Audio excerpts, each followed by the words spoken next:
squad was put together for. Falcons rising! Falcons champions! The keep players, those! That is swinging with the charge up rapid, doing a billion damage. Even as a duo, to output defense balls!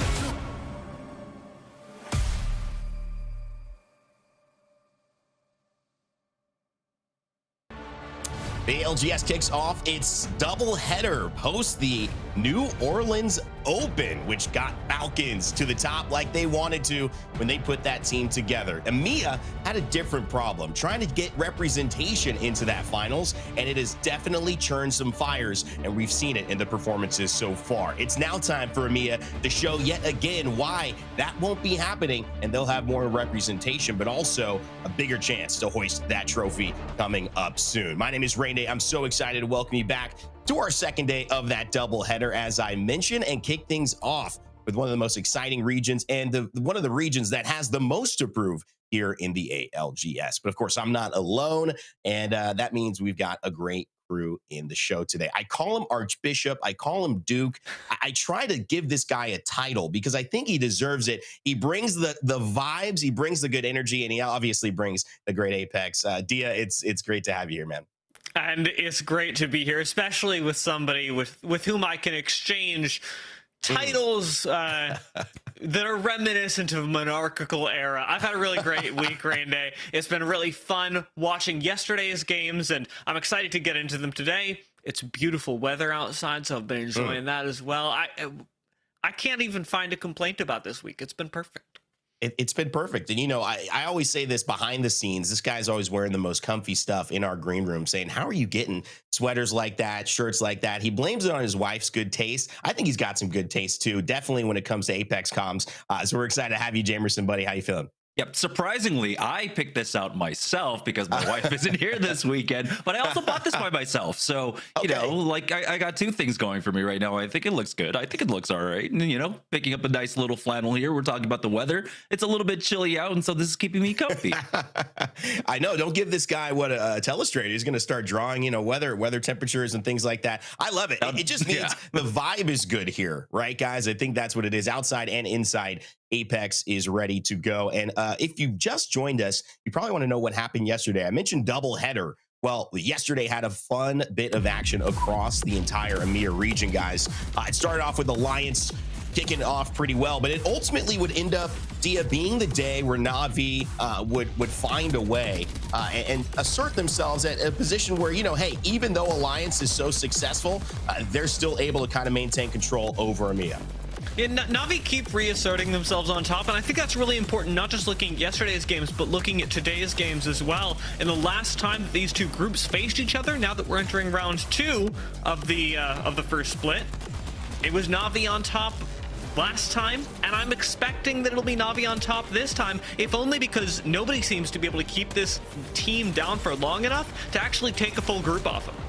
Bit of a disappointing performance from them, Jamerson. We're going to see, obviously, that come about in a little bit, but Alliance, Gaming, Gladiators, FaZe Clan, all kind of highlights of yesterday, showing that they deserve to be in this conversation, too.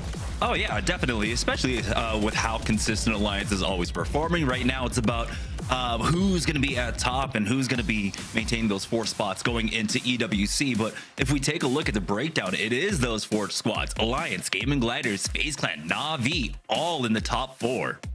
Some interesting kind of legend bands as well. You know, Sparrow coming out, being relatively strong. We saw him played a bit, but it definitely changed the way that we were looking at those last games. Now with Bangalore, Wraith being banned there, giving a lot more opportunity for our agile archer to be showcased. And I'm sure many of you are excited to see how the pros have developed with him. Alliance, yesterday, that was their day. GG, FaZe Clan, Natus, Vincere, they gave it up a while after some of those big wins. But overall, well, it's still Natus, Vincere at the top. And Dia, this is expected for a team that's lifted a trophy pretty recently, but also just keeping pace with a lot of other teams. Look at Forbidden, you look at Ronin. I mean, there's some teams here that are certainly starting to make a climb. Yeah, and you know what, even today we have a lot of squads that I would say still need to make the jump when you're looking towards the regional finals, when you're looking towards the mid-season playoffs qualification. Teams like SJP2 are right at the line in 23rd of being maybe able to make it, especially after what we saw from them at the Open, but haven't quite secured their spot yet. So as we get into the second part of the second round of the season, there are teams that are on the bubble around that 16th to 25th place that you really want to be looking at and saying, who's stepping up coming into round 2? Yeah, surprisingly, teams like Aurora, you might notice them down there, but they'll be featured today. They're getting their third matchup of the season so far. And that leaves us into what will that matchup look like? A lot of names on there playing again to even it up, or maybe go ahead and have an extra match at this point. It is going to be an exciting one, and I can't wait to take a look at our participants for this afternoon. Jamerson, A versus C. Just top down. A lot of good names, a lot of changed names. We'll get into that, but definitely going to be a fun one.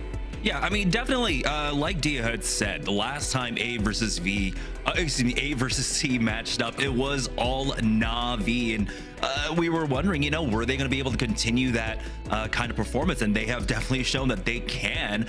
And unfortunately here, we have to mention, you know, the giant gorilla in the room versus the now 54 players in the lobby. But yeah, we've got 54 players in the lobby. You got 18 teams. Unfortunately, you know, something's happened with rosters disbanding, so we will be facing off here. That does mean though that there's going to be a lot more space on the map for teams to move around and find you know, extra loot. So we'll see if that changes anything today. A lot of names. We're going to talk about storylines and plenty here, but Dia, walk us through some of the changes that happened to the organization. Some new names. If you're not familiar, don't worry, it makes sense. We've had a shakeup in EMEA. Yeah, I mean, for those of you who used to be fans of F9 ACAR, they're now playing under Mind, which is really nice to see, and also a lot easier to say from my perspective. Natus and Pyjamas no longer going to be joining us, and Zero Tenacity, the team disbanded, but take a look right below them. That's going to be on the right side of your screen, and it's Pengu Power that have now taken on the name of Zero Tenacity. Nemesis have changed their name as well, and Danish have changed over to Team War. So if you're fans of any of those teams, start making the transfer in your mind right now. And if you're a Zero Tenacity fan, you know, you still got someone to hang on to. Looking at some of the name changes, a lot of you will recognize the org Onyx as coming from APAC South. Well, they're here in EMEA now. Pioneers are Stay Healthy. Exo Clan have a much more fun name to say, as much as I'm going to miss the org. And the Zipline Mafia have joined us, which is also, if I could say, Randy, quite an exciting name. Very exciting name, and I'm just loving Sha La La. We were doing a little bit of singing. I don't know if you can remember some tunes that incorporate some of those phonetic sounds, but Jamerson, all jokes aside, it's time to talk what that means with these orgs, because it's not just the names, it's the players and rosters that have also shaken up starting the second half of our split. Yeah, I mean, I definitely don't envy Glitter, Genome, and Vicky having to cast Babaji and Shalala all in the same lobby. But anyhow, the roster changes. Yeah, so with NIP now going over to NA and that roster disbanding here in EMEA, Nasky ends up getting picked up by Ronin, but he will no longer be in IGL. He will just be able to take a back seat and let MG Clutch lead that team. We've also got a change in Team Cats, who have dropped the T in Taxington, so now they are cracked with CA. Never mind. Let's move on. Stay Healthy though will also lose out on Slayers and pick up Mexico, and we have a few more at the end here. Cybercats not the only team, of course, sending one off to the shelter as Taskmaster leaves, and we bring on Ilonzi. We have Aurora, one of the biggest shakeups I would say in a roster, losing out on Oirain and picking up Excuse, which is a person that, you know, a player that we're not as familiar with. So we'll see how that shakes out for them. And of course, our final ones with Lufka leaving GG, now getting picked up by Forbidden, and Zidane also being dropped by Na'Vi and being picked up by Slab. And then of course, we were talking about Excuse now from that Mafia squad now moving on over, and never mind, I thought we were done with the roster changes. We're not. We still have Game and Gladiators, of course, now picking up Funk, and we got to see a little performance out of him yesterday, and they looked pretty solid for it. FaZe Clan also dropping Tyler, picking up Nags, and then with that shakeup on Exo Clan, now Shalala, Arctic will leave, and they end up picking up Tyler. So there you have it, Rain Day. All right, now you got to do it without the graphics, okay? Just run it right back. Just Impossible. Impossible.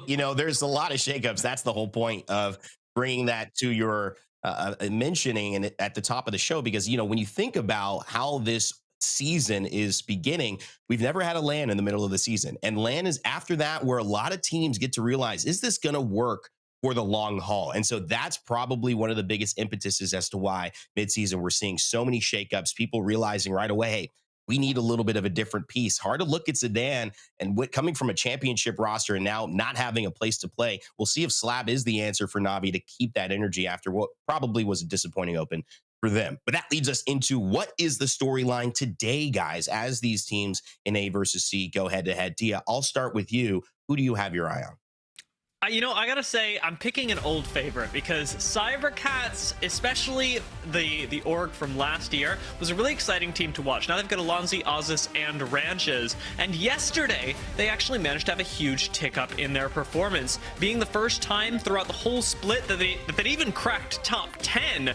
They managed to find a win in a singular game in Game 5 and pushed themselves up to 6th overall on the day. This was, of course, a really fantastic time for cybercats, and what's really interesting about this to me is that when we started the day, they were stuck on crypto. There was crypto, crypto, crypto, crypto. As soon as crypto is banned in match number 4, first place with Sparrow. I know that cybercats are trying to land on one thing that maybe doesn't suit everyone else's flavor, but right now, I mean, their Sparrow does look really exciting. But Jamerson, who do you have your eye on? Yeah, I mean, you were talking about the shakeup of Sparrow coming in, but really I want to talk about this huge one. We talked about it earlier before, Nasky getting picked up by Ronin, but he will not be the IGL. It will still be MG Clutch. Now, this will lead into a lot of problems. Sometimes when you bring in a long-time IGL, maybe you have them kind of lead in the beginning and calm a lot of the macro stuff, and then when it comes to the late game, your guy ends up taking over, your IGL ends up taking over the micro at the end, but we see that there's still a little bit of trepidation overall. Nasky still leads with the voice we hear in the comms here that really does intone that he is an IGL and has that past experience. Now, they had some mixed results overall, but it does look like they are the better for it. A lot of good fighting, especially when we were on Broken Moon, I believe. And so in their first match, they get that 7-kill game, but it was in their second game where they were able to convert with a win as well, getting really strong points overall. So I want to see how this team evolves over time. I love all the points you made. I think cybercats and their ability to perform first and fourth in those last 2 games with Sparrow is interesting. I'm always looking out for that agile archer. I love the story with Nasky too, because he wrote a very long tweet talking about his decisions that he had to make, and he's finally found it with Ronin. What will they do? And the bigger question for me is what is going on with Aurora? We've seen fraggers enter and exit ALGS plenty of times, whether it's Tyler FPS leaving from Alliance and finding his own way now. Maybe it's even Effect coming in. Maybe it's Zidane going out after a championship. But Aurora have made a bigger change. They've taken away the partnership of 9 Impulse and Oirain. They've had Kazakh there to hold ground with them, and they brought in this young fragger Excuse. These are some of those clips that are literally from ranked, which shows you not just how good this player is, but also maybe how undiscovered he is on the larger ALGS Pro scene. These are the moments that the Open is about. These are the moments that the Pro season is about, trying out someone who could be the key piece and the key star to this team. Excuse might just give them all the reasons that they need to take first place today. So I'll have my eye on Aurora.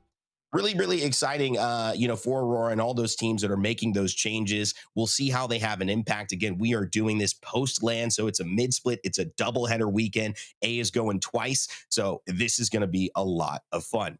One of the things too, guys, when we look at what it means to be a pro player is all of the supporting elements that allow you to do what you need to do. We hear these numbers, 10 hours a day of playing. I don't have 10 hours to do anything, especially as a dad now. I'm trying to get 1 hour to do something. But how do they keep that simplicity, that system in line and still know where the meta is going? It's because of their supporting system behind them. And oftentimes, it's not just an analyst. It's a coach. It's someone who helps their performance and keeps them on track. Let's take a look at what the coaches in EMEA have been doing to help our teams reach the success that they have. My name is Martin. I go by Pierre. I'm the Alliance Performance Manager. My name is Esteves and I'm the coach for Navi. I'm Luke and I'm the coach for Gaming Gladiators.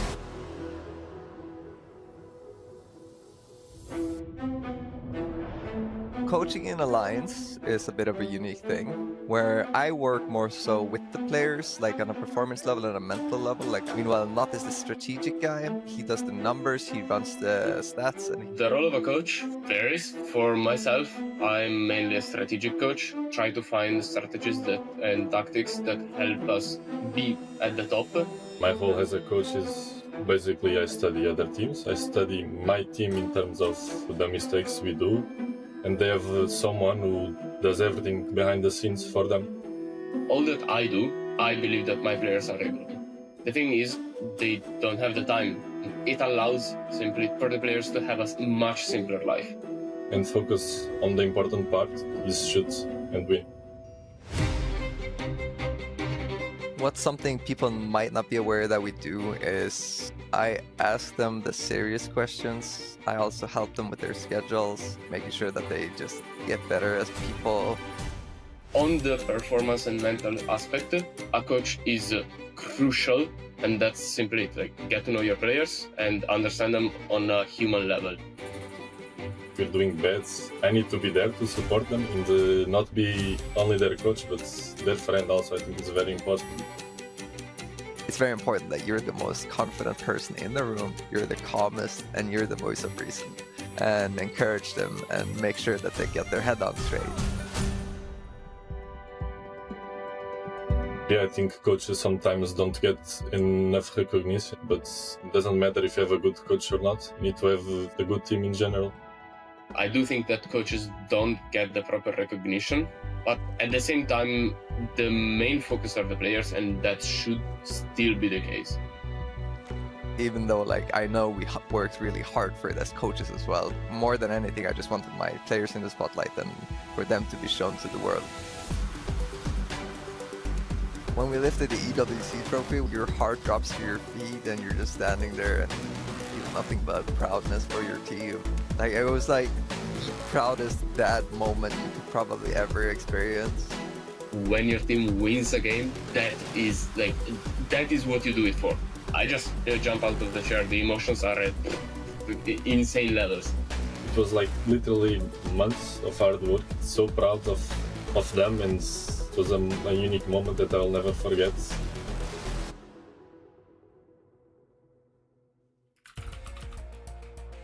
An in-depth look behind the scenes of what happens that makes these teams the machines that they are. A big shout out to our coaches who often go underappreciated, but still have the maturity to keep it in mind that yes, the players are the star. We're just here to help them shine. Love that and love what we got to see from there. We've got more coming up in North America, and we've got a game coming up here to kick off our broadcast. So I'm going to send it to you guys very soon, Dia and Jamerson. But first, if you're watching, I want to let you know that Face It Watch exists, and you should use it because it allows you to apex your way. Multi-view, giving you different angles, seeing different rotations, playing different moments and playing them back or in the way that you want to see them, whether it's a map feed to accompany your ALGS viewing experience, maybe with some good food, some water, and a nice couch. Well, just set it up the way you want. Chromecast ready, put it on the big screen or your gaming room, whatever it is. Face It Watch, that's the best part. You control it.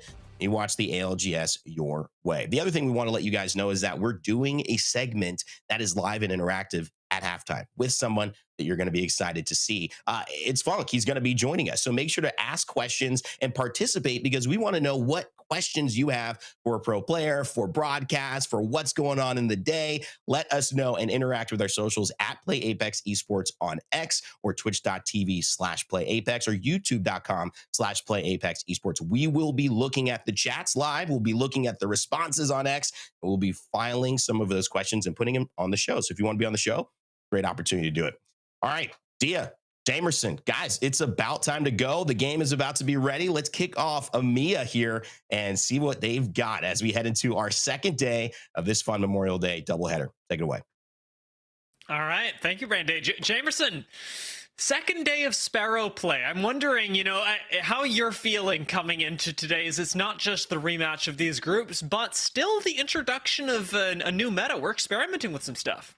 Yeah, I mean, there's a lot of changes, not just the Sparrow that comes in, but of course, you got the changes to the bow check bow, but overall, the gun meta. Yesterday, it wasn't all P2020s. We got to see a lot of R99s, devotions, rampages. So it looks like we've gotten to a healthier state overall, and I feel like that's going to actually work to the benefit of some of our stronger controller players overall, right? Players that have really mastered how to use the R9 in those close range combat and remain consistent with their fights. And so for a lot of our teams that want to take those early fights, I think this will benefit them. And speaking of teams that do like to take early fights, it's Aurora. Yeah, and no map is going to benefit teams that like to take close range in-your-face fights more than E-District. And for Group C, it'll be the first time that they're getting to play E-District throughout the entire split. For Aurora, they're going to be one of those squads. Alter, high priority for a lot of our teams as well, as you'll be seeing not just Aurora run them, I'm sure, but as we look up towards the rest of the map as well, yes, Aurora do start things off nicely, but we're going to be moving over towards Zero Tenacity and Shalala. Yeah, I think one thing to note is that, you know, with all the changes that have come in, that I think E-District is still in that infancy period where teams are still getting used to it along with Broken Moon. So right now we have a lot of new variables that teams are still figuring out. I mean, the fact that we're only, into match day 4 here, we've had a LAN, but it still feels like this is new territory. It is something that I really haven't experienced in Apex Legends in a really long time, Dia. Yeah, this is still a map that is being solved, and the one thing that's really been apparent about it is Alter's good. And for a lot of our teams, that means that they pick up Alter. And for this first game, that's going to mean that we have 15 alters. And so we're not going to see her return for games number 2 and 3. This could have a big impact later on, as already we are starting to get a few teams that with the early rotates, with the evac towers that we saw, are running into each other. And Mind is one of those teams that started to pick up a fight. It's up against Ronin, but it's not the full team of Ronin. One, chaotic, separated from the rest. Yeah, in particular, when we were talking about the Legend Man system now, with the Altar and the Ashes really getting picked up early on here, this could change up how things basically break down once we move on over to our next map, Broken Moon. Na'Vi, when they were able to play the Altar and the Ash throughout the day on Broken Moon, they were able to get about 60 points on Broken Moon, but they won't probably have access to that kind of same composition. We'll see if Newcastle survives, but it looks like basically that trio might get eliminated really early on. 3-team affair here is Totem looking to try and possibly third party this one, but now they find themselves on the back foot, or well, on the low foot here, as they're stuck on the ground. And a lot of places to play, and this is the perfect example of it. When you get over to E-District, you can play in a lot of these little canteens. Keep yourself safe, especially with something like a Newcastle to defend the front door, and Catalyst right on top of that. Reply Totem have plenty of mobility when it comes to the late game. What could be concerning for the squad is if they haven't picked the right spot and they have to relocate later, there's not a lot of Ashes, not a lot of Wraiths that'll get them from one place to another safely. Yeah, importantly though, as we keep highlighting the Altar pick, is that, you know, here, especially on E-District, with that Altar available, a lot of the chokes aren't as detrimental, right? There are a lot more creative ways you can get around, but also once we get into the late game, we learn that when you're taking fights, that these walls and doors that you feel safe behind, really, they're just illusions. They're not really there. As you can see, you can just float on through, and you have to worry about that extra dimension when it comes to the fights now. To Alter, I guess, in the most literal way possible, the walls are social constructs, and it really is fun to see Alter be able to pass through those. Again, something that you're going to have to make really sharp use of in this game, because if you are a team whose game plan relies on being able to make these quick rotations, these unexpected fights and take angles, this is your game to do it. And for some of those squads, you've got to rotate a long way in order to make that happen. A team like Aurora taking their time on the rotate, coming up from the south now, just gone through draft point, and are still, I'd say, I wouldn't even necessarily put him as getting cold feet, but I think intentionally taking their time around the edge of the map. Aurora's game plan, as you highlighted early on, is to take fights. Yeah, it's to take fights, but also try to negative rotate and try to pick up, of course, additional loot along the way. You're waiting out the timer here. And ultimately, I think it's going to benefit them. I mean, we saw yesterday the kinds of late game loadouts you can have, double red armors with the gold helm, stuff like that. And Aurora is a team that likes to fight with a huge deficit on the other side, right? They want to be able to come in with the purples, with the red shields, if possible. They know they can fight their way on in, and especially if they have the confidence of that additional Evo shield behind it. They should be able to pick up their first fight soon. Aurora and SJ Pichu getting very close to each other on the map, while Team War look for a place to stay in Energy Bank. But right now, it is a lot of poking with the 30-30s, one of the nastiest weapons in Apex right now. I've been doing some unfair things to people and getting some unfair things done to me in my ranked games. Again, right here, War, or formerly Team Danish plus Arctic, are showing off the drastic change in the weapon meta since we had the ALGS open, while it was like P2020s, and then some rampages being utilized here. The R99 along with the 30-30 repeater really coming into favor for that long range, and then you have that mid-range close range with the R99. Later on, of course, we'll see lots of different loadouts once teams start picking up more of the ballistics. That's where it gets a little bit absurd. We're seeing, of course, a lot of the slinged rampages coming in for them, but also double LMGs will come into play sometime. VC Go, though, out here and Blossom Drive in a small little engagement. They did pick up a quick knock, but again, when ultras in the game, especially when we have this many of them, it's crazy to see how fast the disengages come in, and VCGO aren't really able to finalize the kill, get themselves a point. Instead, we've yet to drop a single team, even barely a player yet so far, Jamerson. VCGO, all they've got to show for this game so far is height, and with 18 teams left, no placement points for them, that is not nearly enough. Yeah, with this ring continuing to pull over to City Hall, we also have to mention, of course, we started off with 18 squads here, left a lot more room on the rotate, and you can see that now this is where we're seeing a huge convergence. What is that? We have about, what, more than half of our lobby, maybe 3/4 of our lobby here on the southern side of the zone, still working their way on in. Now with a lot of the early movement to get to this zone, teams don't have access to that third ring, so they're trying to play a lot of them kind of that 50-50 split. Hey, if it pulls up north, we'll have access to that. If it ends up slingshotting back down to the south, we'll have access to that. So that's why you see teams like 10K, War, Team Nemesis, and Reply Totem really in that area where they do have the option to try and play both pulls of this ring, but other squads have been able to maneuver a little bit earlier on, and maneuver a little bit later, and then get into a power position for ring number 3. Like Na'Vi, they had just swerved their way into the northern side of the zone. Shalala, very early on, were able to take up that building closer towards Resort, and now it's Cat starting to move on to Na'Vi there. But it's that big grouping of squads there on the south that really is going to make the huge difference here. The team that comes out on top, if they end up getting the win here, can easily see themselves with a 24, maybe 27 point game, with how many opportunities for KP there will be there on the south. And you really will have to make use of them extremely quickly, because in City Hall, there are lots of places to hide, and you've got to make the best use of teams that are forced to emerge from cover later on into the round. A team like Legion Gaming, maybe operating around to the side with not a whole lot of cover for themselves, are going to have a little bit more of a difficult time despite their kitted loadouts so far. And it's Atlas that, coming from the north, have had the best way of moving into the ring. Where we have that big choke in the south, we have no problem with the few teams that want to enter in through the north side and find themselves a spot in the next zone. Yeah, right now it's just still most teams jockeying for position. Again, it's just a lot of positioning there on the south side.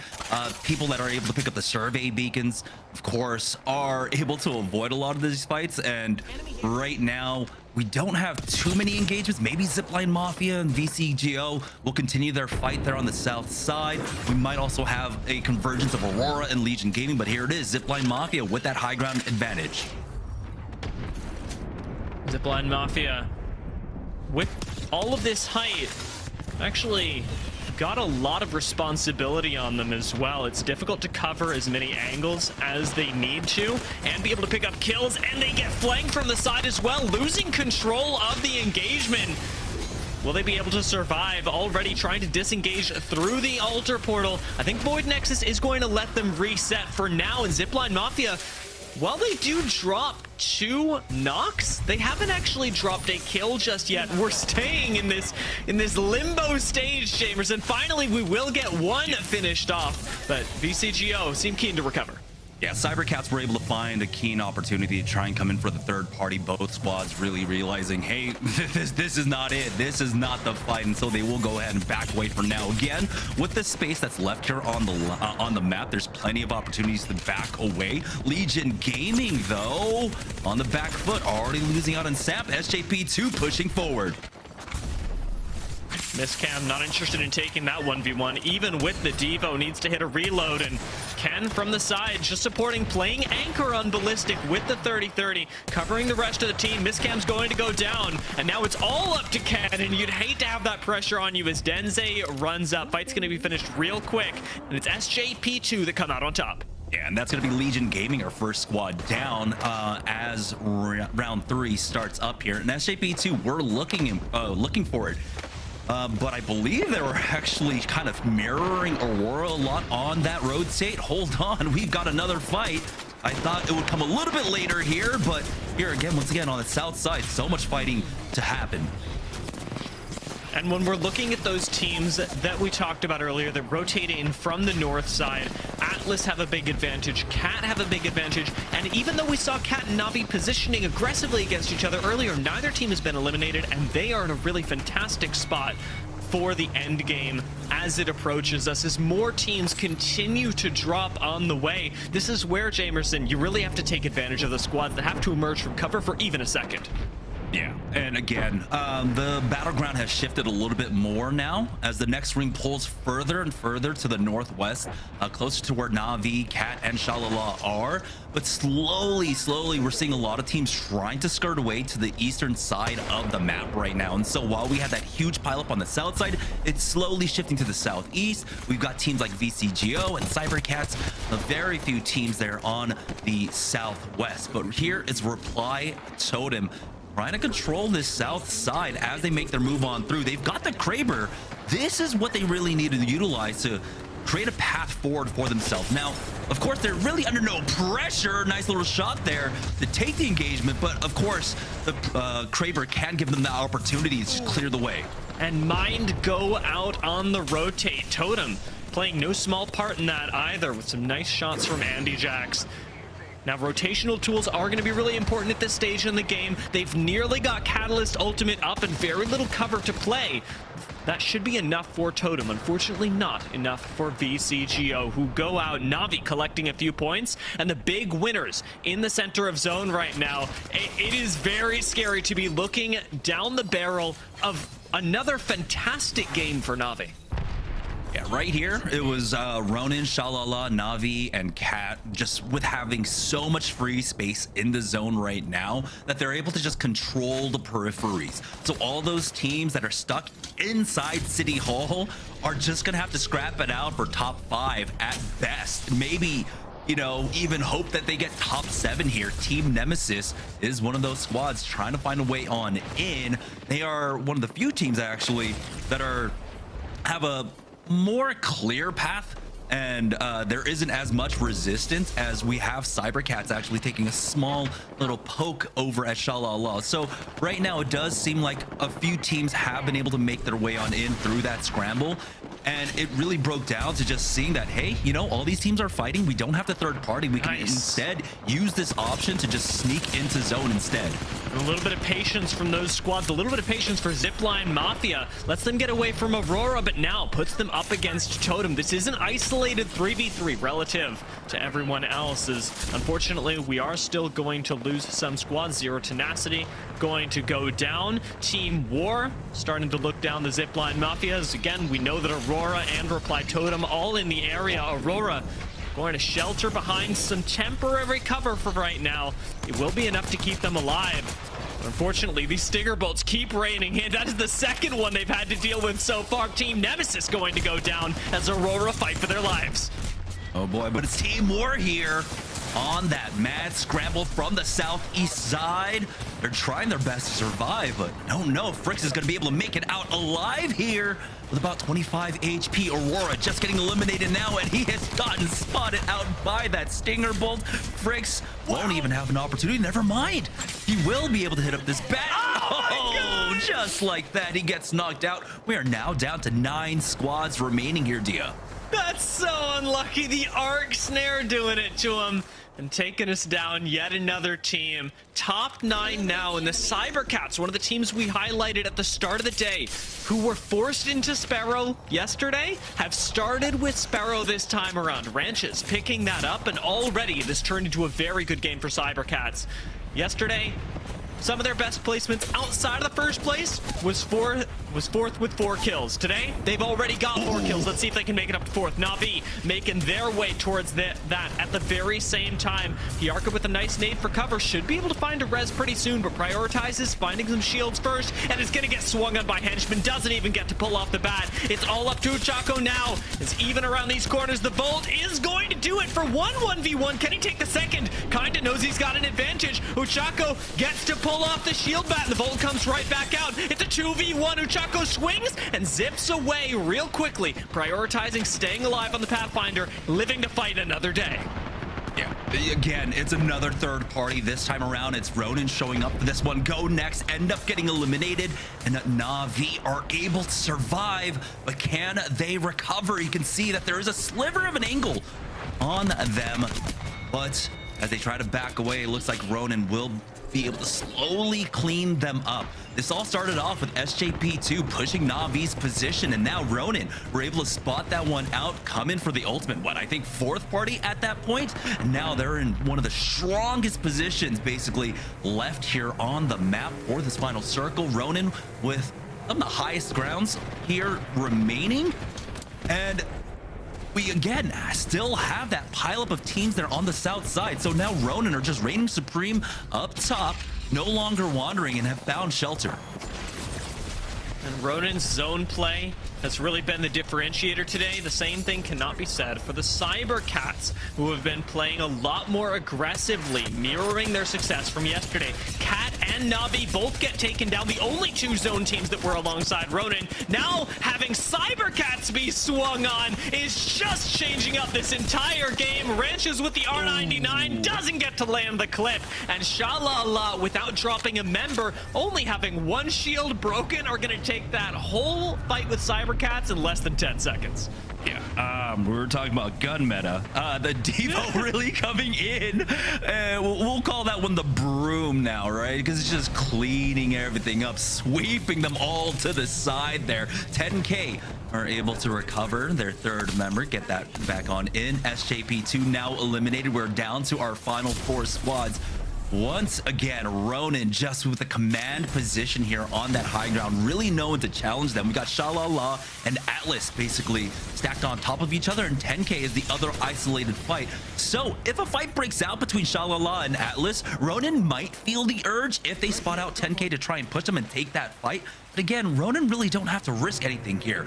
For 10K though, they are one of the squads that are closest to the center of the zone. They can wait this one out. It looks like MG Clutch wants to try and find that angle onto 10K, and he's already got the knock on the post kill.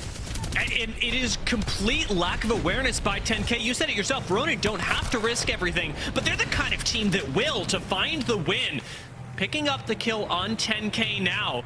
Ronin have that easy rotate back to priority on zone off the low ground, and it's Shalala and Atlas that have to fight. Shalala dropping immediately again. The Devo sweeping away players, sweeping away teams as Atlas goes down, and it's Ronin's time to fight. Take advantage of the lack of full health as MG Clutch comes up on top with the Devo, starts sweeping, gets swept instead. It's just Nasky left for Ronin, but Shalala will claim game 1.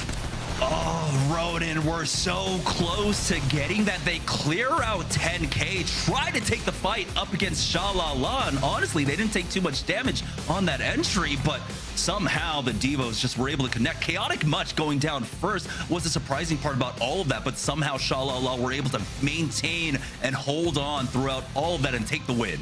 Yeah, I mean, I was very surprised that even with the really nice timing that Ronin had to come in and start the fight when Shalala were at a slight disadvantage, they weren't quite able to make it work, but that's E-District for you. That's the level of cover that you're able to play with, and I do think that Shalala did a really good job, even coming from the high ground, at finishing fights extraordinarily quickly. We saw it with cybercats, and we saw it in that end game.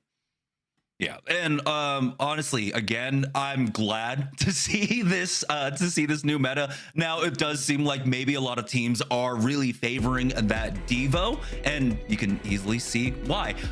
It's been a while, but I'm still glad to see it back. Again, I think it does provide a lot of tactical benefits, and overall, just in the team fights is fantastic. But Shalala having to take all of those fights on the edge, on the south side of the map, as we were led up to City Hall, we're able to pick up 12 kill points, so they'll have a 24-point game here with that win, Dia. Yeah, this is a great start for anyone, but Shalala really benefiting from it. Now, Ronin, another focus with their zone play, did really well, and they were one of the teams that we'd expected to do well. I'm going to look a little further down, though, at Zero Tenacity, who finished in 15th. Remember, this is a zone that pulls right on top of them, and so it's a difficult place for a team like Zero Tenacity to start. Given that we're only one game deep, this one should have been theirs. Yeah, and I think another surprising thing was seeing Aurora there, only able to pick up 2 kill points and end up picking up 1 placement point overall. I was surprised. I was expecting them to have a better rotation. We saw a lot of teams try to make that same move, going over to the northern side of the map and really try to avoid that pileup on the south side. But it just seemed like somehow, even though there was all that space, all these lanes created and paths to get into the zone, that sometimes that creates a little bit more traffic. And we saw that big pileup for Aurora happening there on the south side. Yeah, south side was tough. I do want to applaud Cat. They do finish in 8th with only 2 points. A rough game for them, but I liked the way that they were playing zone in similar ways to teams like Na'Vi and Ronin. So a lot of good news stories for teams, even if they didn't quite get their footing in this first game of E-District. That's why we've got 2 more coming up right after the break.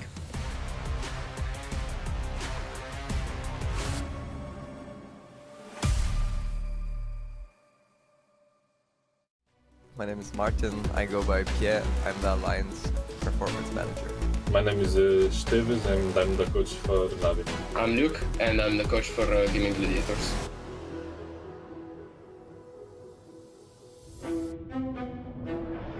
Coaching in Alliance is a bit of a unique thing, where I work more so with the players, like on a performance level and a mental level. Like, meanwhile, Not is the strategic guy. He does the numbers, he runs the stats, and The role of a coach varies. For myself, I'm mainly a strategic coach. Try to find strategies and tactics that help us be at the top.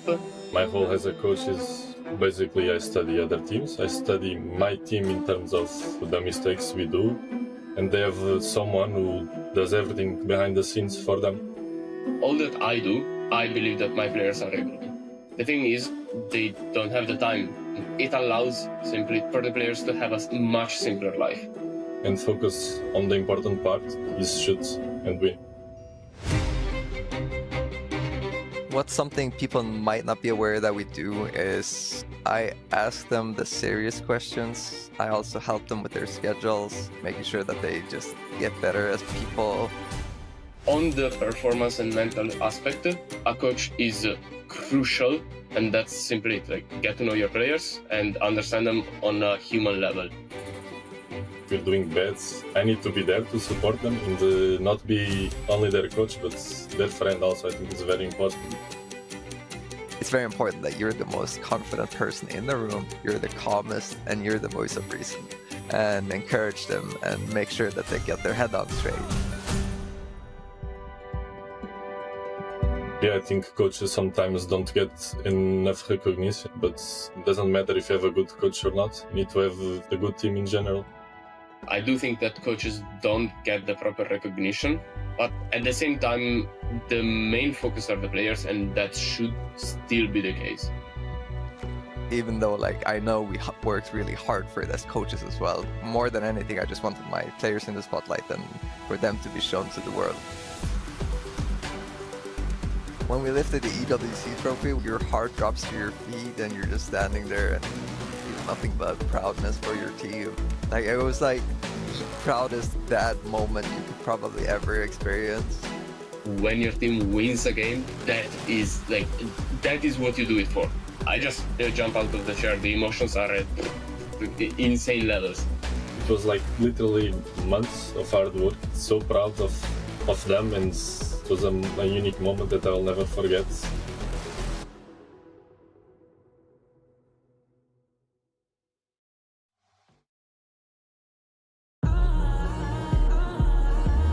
Being called a prodigy isn't easy.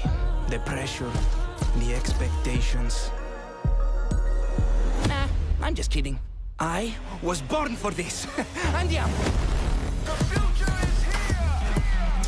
Are you ready? I've got endless determination, a lifetime of practice, and a total lack of media training.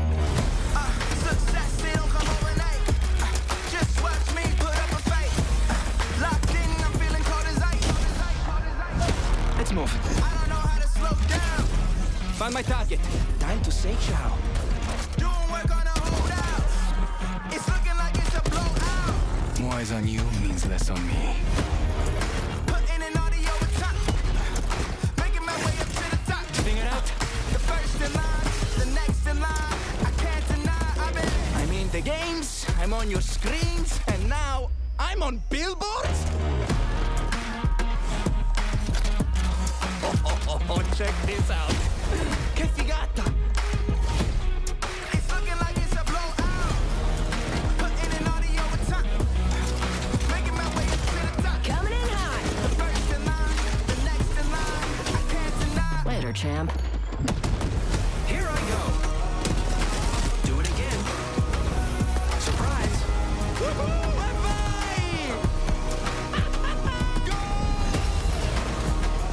I didn't know I'd end up here, but I do know how it ends. Yeah. I've heard losing builds character. Let me know how that goes. Been waiting my whole life for this. Yeah. Been getting so right for this. Hey. Been waiting my whole life. Hey, ragazzi, we did it.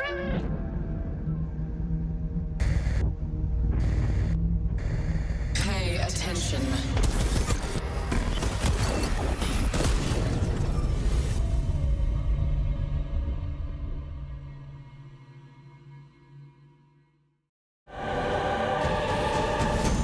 Hi everyone, I'm super excited to introduce to you our newest legend, Sparrow.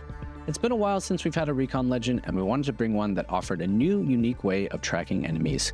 He's also extremely agile, which allows him to excel at traversing the environment. Let's jump into his kit. For his passive, he has double jump. This allows him to have a second jump while he's in the air.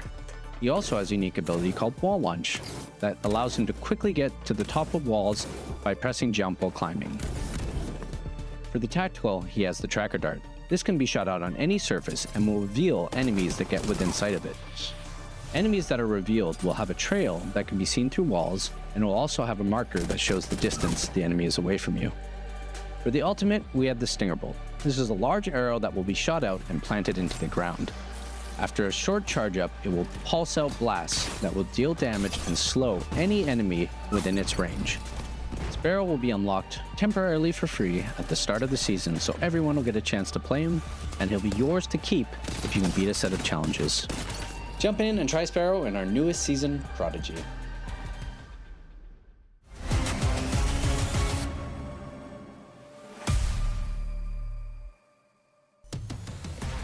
Welcome back, Legends. Little apology there for some of the delays that are abnormal for us, but we're back on track and ready to go into game 2 with E-District and some nice new Legends band. I think we believe that will be altered this time around. So some new compositions, Dia, as we head into what is proving to be a map that always gives us a lot to talk about. An interesting map, a hard map, a new map. It's all the good things with E-District when our pros are on it. And as much as I love seeing Alter on E-District, I'm very happy to see her banned, because no map changes as much as E-District does when Alter is banned. All of a sudden, the game plans are completely different. It's like when we saw Valkyrie on Stormpoint. She was synonymous with that map for so long. Now imagine that in that meta, we had just gone, now you don't get Valkyrie anymore. Everything changes. Yeah, everything changes. I mean, she was such a big part of Stormpoint. It's kind of cool to see characters become iconic for what they can do based on a specific map, but now with legend bans, she can only do it for one game. It was Ronin at the end of it that would be kind of taking it to most teams here, but Shalala, Dia, they would come out on top, and a big win for them. 24 points heading into game 2. That's got to give them a lot of confidence moving forward, and a good vote of confidence for Tyler FPS on this squad now with Case winning. And most of Tyler's work seems to be done in the first couple of seconds of this fight, where he's able to ultimately wipe out Atlas immediately. But think of how much that matters, because he's the only one that takes damage during that entire exchange, leaving his 2 full health teammates to defend against Ronin. And ultimately, by the end of the game, Tyler's still up to take Ronin down. Huge stuff from a Shalala. Just makes you want to sing saying it. I gotta say, I don't know if this name's gonna last, but if it does, I'll be okay with that. Alter banned from our skirmisher class, who will fill in the ranks. May see a little bit more Sparrow. Some teams were dropping with crypto, and we didn't get to see it before, but let's take a look at the POI drops, Dia, and where these teams are dropping from, how that played out as well, giving Ronin and Shalala access to that end zone.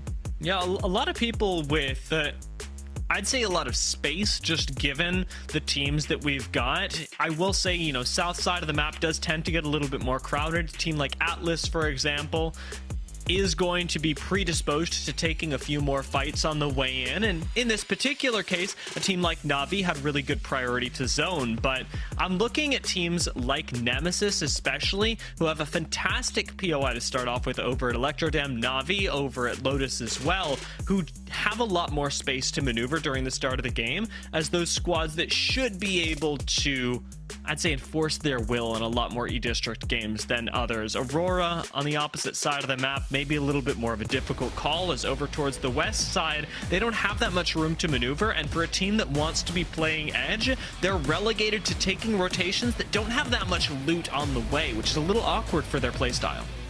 We'll see if Shalala can bounce back for 2 games in a row and kickstart what would certainly be looking like a top 5 finish for them in match day 5 here in EMEA, or if someone else will have an answer. We tune in to Tyler on the Ballistic, another character that's been so fun to watch and see develop, as often now characters do, not really having shine early, but a few changes, a couple of adjustments. We've seen it for Rampart, we've seen it now for Ballistic in a big way, and D had certainly had an impact, teams using that ultimate to essentially bring a torrent of damage that is just never ending.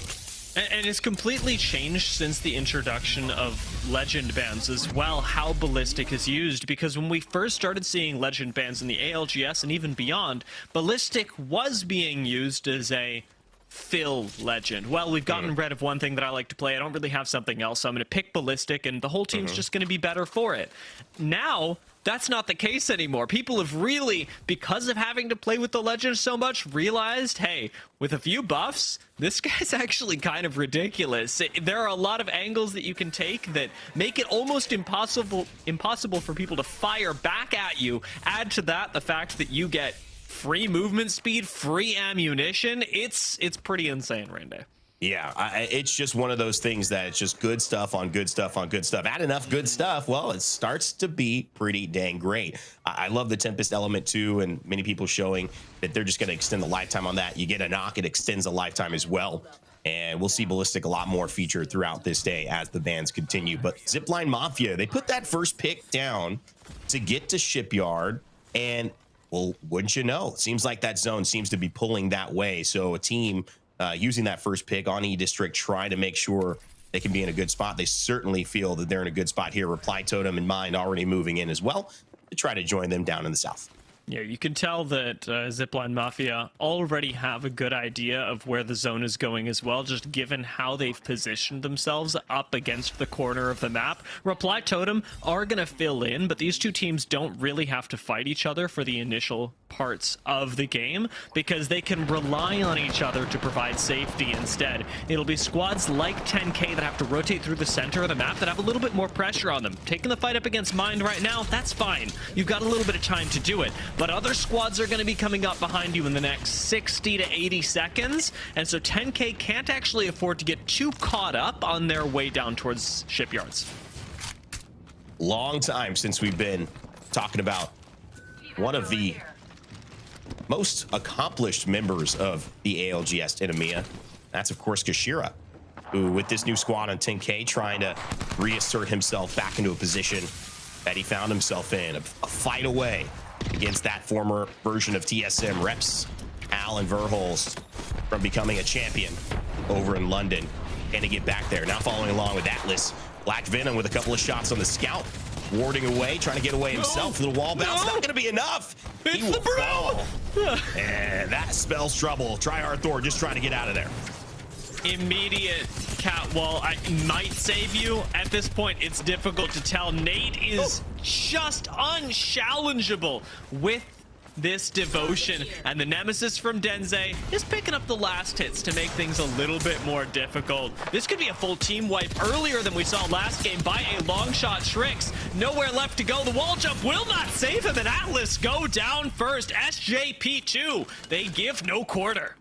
Love the way that engagement went. It just showcased everything about why Ballistic is so effective. You already have two characters now in this meta that can keep pace with nearly anyone, and that's Ash, and actually it's Sparrow, although we're seeing him only used by cybercats. I'm sure that will extend and increase a little bit later as picks become more or less available. But that Ballistic Tempest, when you are running at full speed, I mean, you've got to have a Tempest, otherwise they're going to catch up to you, and that is a problem here and changes the way you can kind of think about interactions. You can't say, hey, you know what, let's just see if we can get around this corner and then stabilize. No, they're coming around the corner. There's no time to stabilize. So we actually have to fight this. Otherwise, we're just kind of signing ourselves over. Really seeing the devotion put in a lot of work with the Tempest as well. The fact that you get a turbocharged gun already, you know, at the start of the season, and even now, I was running a lot of Loba because I was like, you know what? Now you get the turbocharged devotion. I want to be able to have that online more often. But very smart. You know, I thought so, and then I was playing with Zephyr for a little while, and he was like, you know, you can just run Ballistic, right? And I was like, oh, exactly. Yeah, I hadn't thought about that.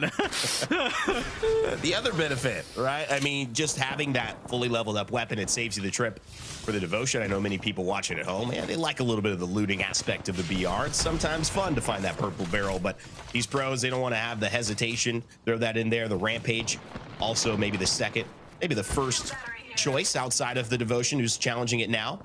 And just destroying those doors, being so effective and so damaging already with the thermite essentially amped up the second that you bring it out in the ult. Yeah, Ballistic is good. As we head over to Zipline Mafia, just still holding down this zone, Dia, and feeling pretty confident right now with their ability to hold it.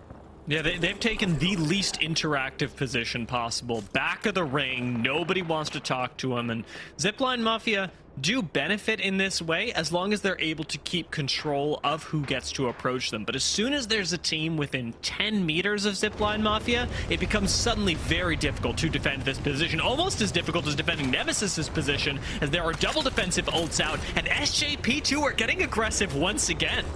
Goes into the catalyst wall, doesn't care about it, probably has the Tempest ready to go, so going to get that movement speed back. It's just about being able to find a target through black and white. Denze feeling pretty confident that he can do that after the tracking we just saw with some of those energy weapons. Nemesis as well, getting shot at from above. Going to climb into this with Zuni, and Remix Powers on the run.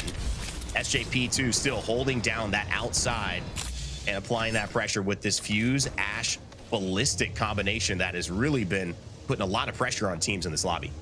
And Ash, another pick that, like Alter last game, you now have the screws put to you when it's how you're going to make use of this legend. Last time that we're going to see this picked up is Ash will be banned after this game.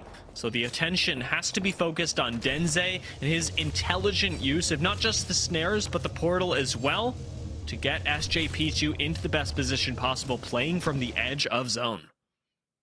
Yeah, and you mentioned the dichotomy of those decisions as we do get, again, a overview on where these teams are moving down. Zone going to pull a little bit more north than where Zipline Mafia and most teams have set up. So this is going to cause some friction, maybe for the team that was in the best position. At least they get to kind of slowly follow teams maybe ahead of them and apply pressure from behind. But it's going to be a completely different strategy, especially with the crypto.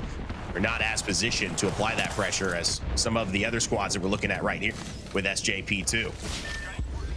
Not really taking the time to look for the ring, instead just looking for teams, and I don't see Taxington getting away from this one. I'm so sorry. I'm so sorry it had to end this way. SJP2 pick up another point, another kill. Those two things going to be the same to them and move us a little bit closer to where we'll actually start seeing placement points collected, but not that much longer till they have to make their way into zone. And I expect SJP2 will be rotating in actually in a much better way than a lot of our squads that early rotated, because they'll be forced to go up towards the north. Still Rat trying to stay alive. SJP2 though, think about this. We talked about the impact of the new member of Aurora. Well, Nine Impulse says, I've been here for a long time, and this is what I do. And he takes down Journey from SJP2. Gonna track down the other one. They're going aggressive to aggression. And Kazakh and Excuse gonna have to do it together. They trade Impulse. And will these two teams just realize maybe it's better to back off for this engagement for now? I mean, I can't help but appreciate that you take a swing with your full face into a devotion and it doesn't go well for you, even when you're Aurora. Now this is getting particularly interesting because Aurora have chosen to chase back into zone. There's no Devo here, there's just Denze, and even that is short-lived. SJP2 get finished off. They try to go for the sneaky revive and they do not pull it off. Unfortunate there. That team kind of demonstrating what it looks like right now in E-District for most of the squads sitting outside of zone. It's a whole different conversation on the other side where teams are kind of tactically trying to figure out how are we going to get into this and where are we going to play, because they have to cross this huge bridge in between Draft Point and Shipyard in order to get there. So it's not very easy in terms of movement. Other teams just saying, we'll get there when we get there. We've got a Tempest. We can run fast. We can Ash port. We can Ash jump and we'll be fine. Two different ideas coming together. We'll see if Aurora is able to take the win off of that. Now following along, Natus Vincere. They've already lost to Shaco. Slab jumping in with a devotion on Nasky. And Slab, it's going to shut it down, but Hoodie takes him down right after that. Hoodie actually having cleaned up 2 from Na'Vi right now. Great defensive play out of this guy. Ends up stabilizing for the entire roster and forcing Na'Vi into a retreat. Yarka may be able to grab these banners. In fact, you'd hope with the crypto drone that he's able to do just that, but even then, this drone being shot could cause a problem. Gets both of them. That's I know it's not hype to cast a crypto drone, but that's a hero play from Na'Vi. I mean, it sounded hype to me. I don't know. That sounded pretty cool. I got excited.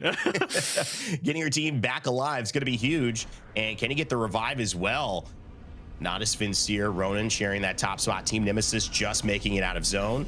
See Mind, whether it's taking a Wraith portal. It looks like potentially a Wraith portal there near VCGO. So a fight will be taking down in just a moment. SJP2, Atlas, the only 2 teams eliminated. We've got an 18-team lobby, and now it's down to 16 as Ring 3 begins to move. Dia, taking a look at this zipline. I mean, they're still in Shipyard, so they're just deciding they're gonna wait for this. Yeah, I think it's halfway between wanting to wait and not having a choice, because there are so many teams that are lined up that unfortunately are suffering. In fact, we're watching that happen right now to Team Mind. GoNext take them out, but it's not just GoNext. There are a lot of squads that collaborated to make that a miserable experience for Mind. The Zipline Mafia, however, try to make their rotate. and it gets them just a little bit too far into the center of zone. You try and pass by traffic, and traffic's going to start shooting back at you.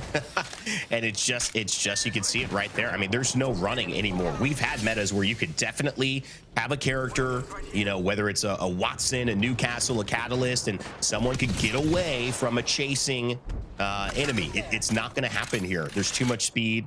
There's too much pressure. And GoNext sitting in a pretty decent spot. Have a little corridor to themselves. Two teams, at least two separate threats addressed with a Nemesis P2020 in hand and an Ash Portal in case Henchman doesn't like what he sees. Moving over, Legion Gaming, fighting with Devotions. Miss Cam, it's not missing too many shots there. Keeps the pressure alive. 15 squads remaining. Ken trying to get back in on the action for Legion. Oh, it's over. And that's going to be a wrap there. You see a white knockdown shield and you have a Devotion. It's like it's not even there. Huge stuff here from Aurora to try to at least stay alive. It's excuse. It's the new member of the squad. The partnership between 9 Impulse and Oirain is gone. Kazak waiting to get recovered. It's excuse. This young man who is an ultimate fragger. What can he do from a tactical position when he doesn't have much to do? And cybercats going to go down as well in the feed, as we'll keep track of if he can pull off a miracle. Devo v Devo. It's going to be Team War that come out on top of that, wiping out Legion. And just as we say that, it's Zero Tenacity that come in and clean that up. The fourth party to the fight. Move us down to 10 squads now. And Zero Tenacity are big winners on the edge of zone. Getting to fully reset before moving in from the south side. That now is not nearly as crowded, Rain Day. We had so many teams go down trying to get out of the south that now it's all of a sudden a whole lot better. Big respawn for Zipline Mafia as well is going to be absolutely huge for them, giving another chance at life to a squad that had otherwise made a questionable rotate into the open. But, you know, it feels like they've been in that spot for so long. They've invested so much. It's nice to at least see if they have a chance to pull it off. But it's going to be a lot of work because the two teams competing for the top spot right now, Ronin and Shalala, are still alive, and they are on the north side. Ronin taking a peek over to their west. They know that VCGO is nearby. Will this engagement begin? VCGO trying to step forward and apply a little pressure. It forces Ronin back. And GoNext still on this freeway, kind of just holding this ramp. The team to focus on right now, for me, has to be Shalala. After their win in game number 1, they're positioned dead center of this zone on high ground above everyone. GoNext, raining down fire, are going to be in the exact same position, and it is these two teams with the highest chance to win the game, Rain Day.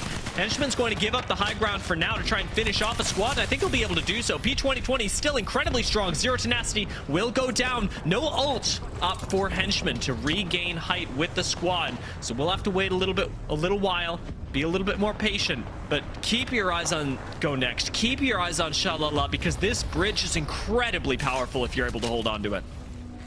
Still on the bridge, asserting themselves in a little bit of patience as well. Did not want to commit past the Catalyst queues. Absolutely knew that there was an easy finish in there, but did not want to risk it in order to do it. Grab some shield batteries, a swap, and some med kits as well. Thanks to our lovely new observer visuals there. Show how he resets. We follow along over into this building. 10K actually been sitting really well in this building. So now Team Nemesis joins them. This is maybe going to be one of the spots you'd love to be in heading on. But now Shalala getting in and setting up with Watson. It's going to be hard to get them out as Ronin are in the middle of an engagement. Boy, that is just what the Devotion does best, isn't it? Apparently these knockdown shields, it's just like they hardly exist. You know, I understand. I've been there because I do the same thing when I'm playing Rampart with Sheila. I see a knockdown shield and I know it's gone. Ronin, unfortunately, do jump down into the line of fire, but have Zipline Mafia to cover their backs. It's 10K that will fall, and Ronin looking for their next fight right now. Have a nice early nade to buy them space. Nasky arrives to the party, and that means we may see a little bit of forecasted nades coming up for them as well. Adam tries to escape, and this should be a nice chase down, an easy finish onto Zipline Mafia from Ronin. Yeah, MG Clutch, got to be careful. Everything is going well for them unless they lose one. 37 seconds still on that Tempest. And so the only reason they would not be in a great position here is if they could not get MG Clutch back up. But it looks like at least he will be revived. The shield swap early. Nasky taking some damage from the ring. Can they get out with an Ash portal? They got it, but they're still getting pressure. That's a triple take that takes him down. Nasky's not going to be able to survive this one. Sha-la-la in shambles on the high ground. They and Ronin right next to each other. MG, Clutch, and Hoodie may have to face off against the last member of Sha-la-la as Na'Vi go down, and you'll never guess who's inherited the high ground, who's won the bridge. It's VCGO, who up on height now get to wait for almost every other team to fight. With Ronin gone, it's GoNext and Team Nemesis that are still in the game, in the same building as each other. VCGO are sitting on the bridge, just waiting for teams to start walking out. Conversation with VCGO. I mean, they're gonna have to move a little bit, probably before Team Nemesis and GoNext, just space-wise, but they've got so much space to cover. Team Nemesis, GoNext may end up looking to try to apply some pressure on the teams above or below them, but plenty of deterrence for that. The Catalyst door at the top, high ground as well for Nemesis. VCGO, what's their game plan to make it in or make it around, in other words, as they take the zip line and try to reposition? And I like this call from them. Gives them way more time and a better angle to pressure Nemesis and force that fight between GoNext and them. It is a little bit risky to take the south side of the zone right now because you're putting yourself next to other teams. I'd say in a pushable position. Let's say GoNext suddenly leave the building with an Ash port, which is very likely. Yep. All of a sudden, you got to fight Team Nemesis. The team that stays behind has to be VCGO's business. And so your win condition becomes keep everyone inside the building. Make no other path safe. VCGO have to play active here, and you want to be seeing them position aggressively. Look at Team Nemesis, who are on the roof, and pressure them to go inside, take the fight against GoNext. Yeah, big question here. Who's going to make this their story? Because we've got a team down below who clearly doesn't want to climb up and fight Nemesis, right? Nemesis knows, though, they're surrounded by a team below them and to the left. So is it Nemesis who makes the play here? Does GoNext decide, hey, they're not expecting us to move, so let's move instead. Let's Ashport. Let's hold that area on the south side that VCGO just gave up. We'll see here. Kazuni and Team Nemesis certainly feel very, very focused on what VCGO might do. That could be their win condition. Get them out and we'll deal with low ground. And certainly seems to work, but there's the Ashport, and will they be able to stabilize? Okay, so Team Nemesis, they kind of hold the game in their hands right now. They had considered going down to the low ground where VCGO are, but because they forced VCGO to Ashport themselves, now it's a war of attrition, and now Team Nemesis have a more difficult time moving. Do they choose to Ashport and play for second? Because somebody's going to have to make this decision at some point. Catalyst wall going down to the low ground. Team Nemesis play quiet. They play small. They pray that this game is going their way, but they're getting nades thrown at them, and Zuni has to pull the panic Ash portal out of nowhere. Ends up dipping back to try and hide from GoNext. Looks like it's working for now. GoNext don't actually know this is going down. They've pushed these two teams into each other. Will it end up working out for them? Catwall's going to go down soon. Kinda goes down first, however, and it's VCGO from the low ground who are still firing back up. Nice trade from Henchman. Manages to take down one Team Nemesis. Fall Henchman goes out into the open, and it is into the sky, into the zone that lets VCGO avoid all the fights and take the win. VCGO with the tactical decision to skirt to the side a little bit and see if they can just give themselves a better chance at a win. Well, no chance. It's a guarantee. They got the dub. VCGO with a nice demonstration of how to take an end zone in E District. That is a tough game to watch go by you as Nemesis as well. We saw the pressure that Nemesis was outputting. VCGO put themselves in an extremely sticky spot where they could have given up the one spot they ended up taking, and then nobody else takes it. And Team Nemesis is sitting there going, we output all this pressure. Oh, we lost the spot we wanted. Well, you know what I think is interesting is the timing of that as we take a look at the standings from these last results, from these last matches. And this current match here, VCGO will add 20 to their overall tally. GoNext with 19. Team Nemesis as well. Ronin and Sha-la-la stay with the pressure. It'll probably keep them up there in the top 1, 2, or 3 positions. When we take a look at that, nothing for Atlas or Mind, but Team War, even though they got 11, still able to capture 5 points with 4 kills. But it brings me, Dia, to that question. We saw hesitation from Nemesis, but you can be hesitant when you're in a position that kind of, for all intents and purposes, just feels like the strongest position. You're high ground, there's a team well below you, there's a team far to the side. you have to almost apply the pressure yourself to move before, because teams who are more desperate than you are going to say, well, we got to move. And now your great position is suddenly threatened and it's not so great anymore.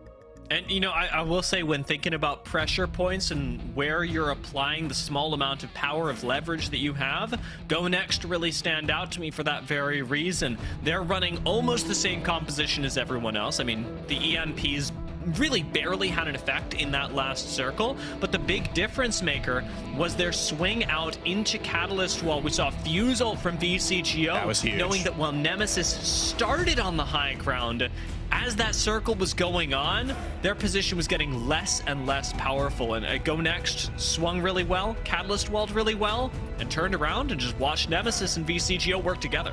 Love the stats here from No, Kiner, obviously just contributing so much to this squad in terms of damage, grabbing kills as well. But you can see that this is just an end zone with 3 teams that performed well to get here. There was no flukes. There wasn't any teams kind of sitting back and biding their time. So this is great to showcase that while it may still be the Shalala and Ronin show for now, VCGO, GoNext, SJP2, and Nemesis are ready and in the hunt. Shalala, Dia still at the top, and only by 3 points here with Ronin close behind.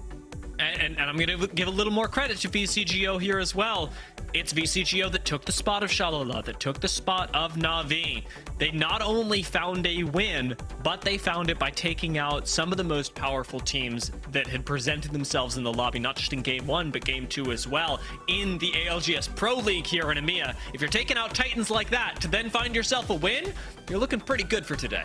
I loved the offense that they were able to put together there with the ultimates, the mortar flare and the crypto EMP that totally threw off Team Nemesis. VCGO has a squad that if they want to do that again, they'll be able to, but they won't have the Ashport because she's banned. Game 3 going to be different, and our last one on E District. We'll see how these teams adapt right after this.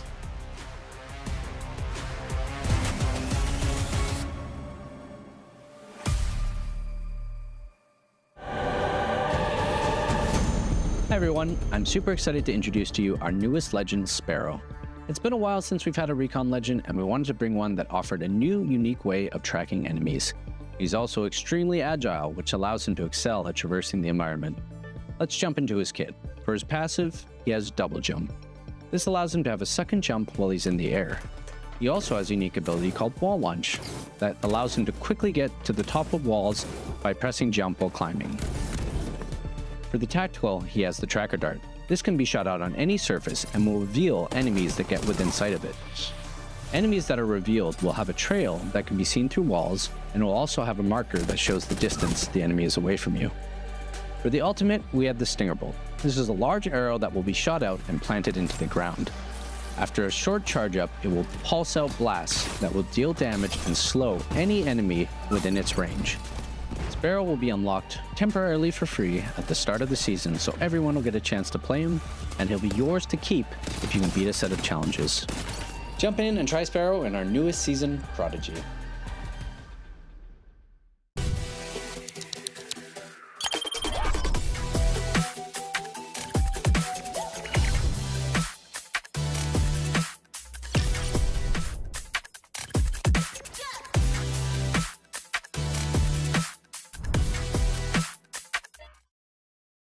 Sony InZone, the official monitor of the Apex Legends Global Series.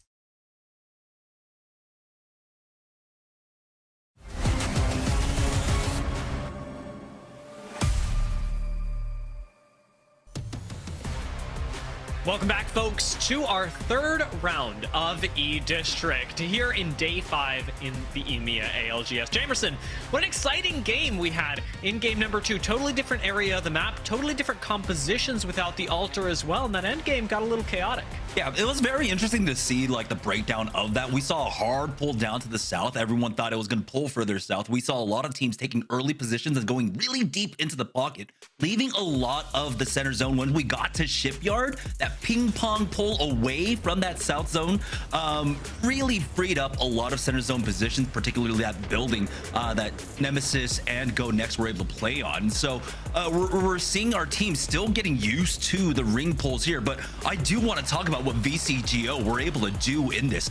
Now, this starts off with that EMP onto Nemesis onto the high ground, but it was timed perfectly with the fuse nades coming in, and they almost got the airburst nade. They almost got the full team wipe on them, but the mother load really allowed them to control a lot of the space here and GoNext.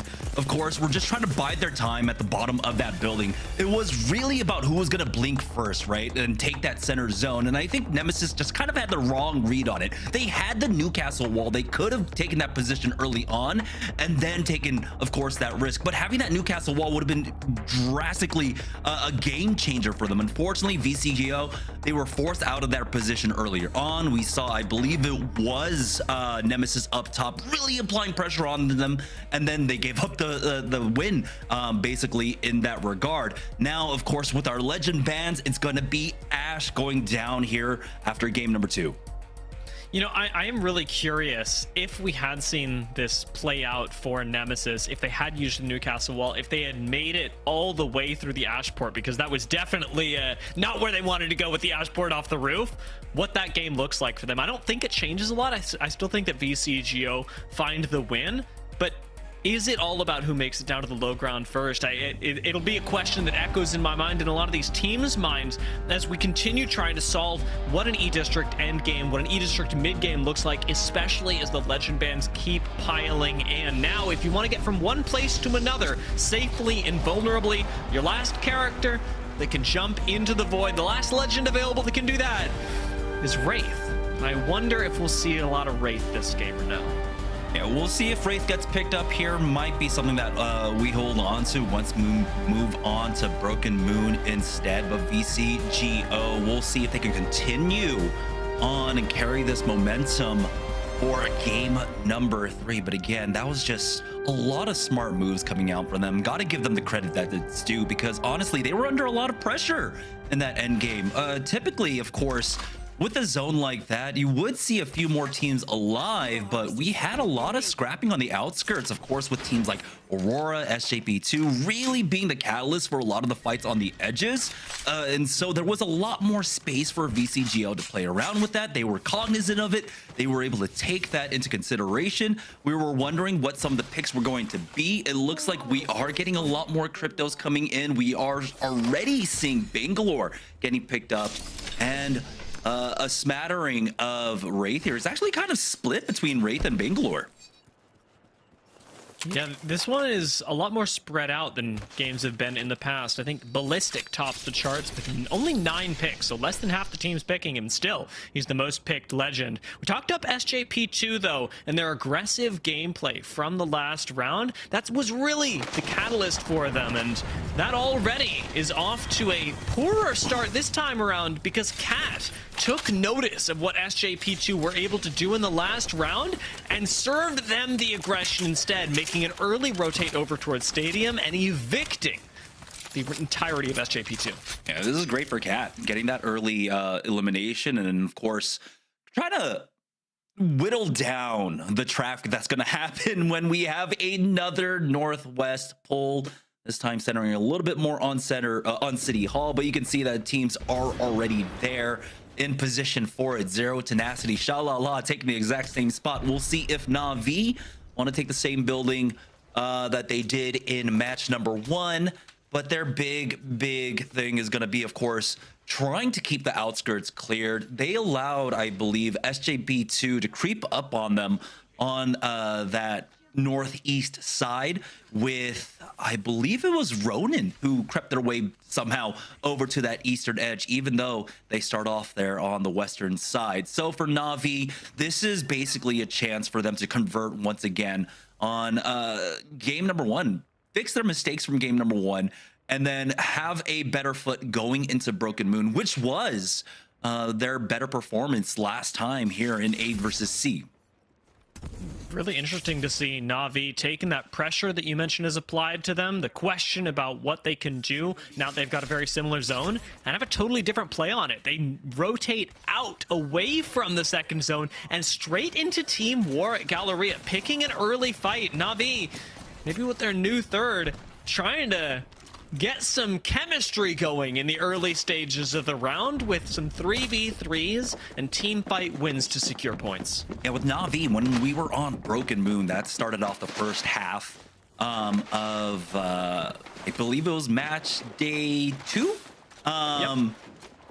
They were able to secure themselves 61 points off of Broken Moon, but we know that they ended up with 100 some odd points, I believe, over the course of the day. So they have a lot of catching up to do, basically, if they want to try and have that repeat performance. Right now, with only 10 points, while it's still great to be able to average 5 points across 2 games, a team like Na'Vi is expecting a lot more than that. So hopefully, you know, they will be able to basically correct what happened in game number 1, have a better read, basically, overall on the lobby.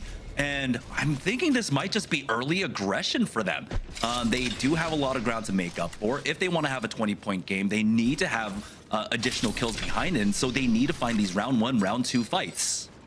And despite the fact that a team with lesser loot can beat a team with greater, Apex Legends is still a very momentum-based game, and being able to find a few early team fight wins can do more than just get you the extra Evo, get you the extra perks, because when it comes down to fighting a team that is even in terms of the actual in-game ability, when you've been warm, when you've been staying aggressive the whole game, when you've been taking angles and getting used to how much space you can control, you naturally are going to have an advantage over the other teams in the lobby that are a little bit more stagnant. Ronin, I think notably in game number 1, did a good job of playing their zone, playing their area, and when it got down to it in the end game, they took good space and still got shut down by a squad that was a little bit more aggressive on the way in.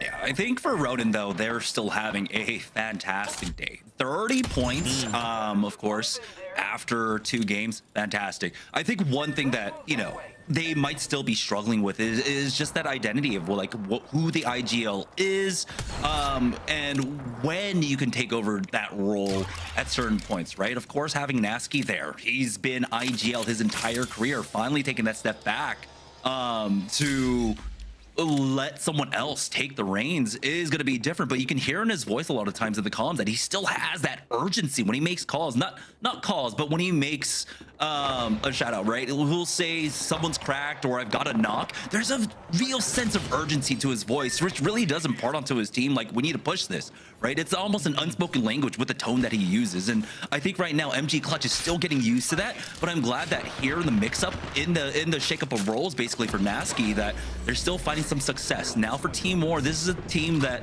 you know, we're still trying to see where they land. I think Arctic was, of course, a huge pickup for them. Right now, the results haven't shown it quite yet, but it's still only game number 3. That means you've got time to start ramping things up, especially once we move maps to Broken Moon. It's going to be played very differently to E-District, where E-District is all people piled in buildings, all playing corners. Broken Moon suddenly busts the game wide open. Aurora could be the very beneficiaries of that, as they've been trying to play around the edge so far this game. Haven't managed to crack top 10, though, despite their slightly better game number 2. Game 1 was disastrous for Aurora. Yeah, for Aurora right now, I think it's kind of business as usual. Try to get your Evos up. Try to get early position and camp a lot of the mythic bins if you can. Try to get the red armors. Try to get the gold helmets and stuff. And then have that huge advantage in team fights. Legion Gaming also got a similar idea for them right now, that you can see that a lot of the aggression has kind of stymied here. A lot of teams really starting to move in for the zone. We're not seeing as much, of course, activity on the outskirts here, but that kind of makes sense with the early bans that we've got. Alter gone, Ash gone. Don't have the same kind of activity once those more aggressive legends are gone, but we still have the ballistic. So there's still an opportunity for teams to get really aggressive, especially the teams that are picking up the Pathfinder along with the Crypto. I think that's a crazy combination if you can time everything right. Being able to zip line in now with that passive being moved in basically, or excuse me, with that perk now being moved into his base kits, it allows teams to, of course, utilize it as a rotation tool, but also just get aggressive with it. Zipline Mafia got the opportunity to get aggressive right now. They do evac into City Hall. Cat gonna come up right behind them, know that that's happened. And I'm also really taking note of the fact that Na'Vi, despite their early negative rotate away from the zone, grab the next beacon scan and go right back into dead center. So the adjustment from game one, I thought at the start of the game was going to be let's get a little more aggressive, and it turns out that it's really let's get a better zone read, let's get more information before we commit to a spot. Yeah, I think one of the issues is just not having that alter after that game one ban means that, you know, their zone 3, zone 4 economy is really punished in that regard, especially if they're taking a lot of poking shots, right? So they want to be a little bit stronger there, I think, on that zone 3 hold, especially with how good that they are at being able to call the zones and get into center zone position. But it's still surprising that, you know, with that negative rotate, that they were able to get into such a prime position. So many teams are still kind of middling about there on the south side.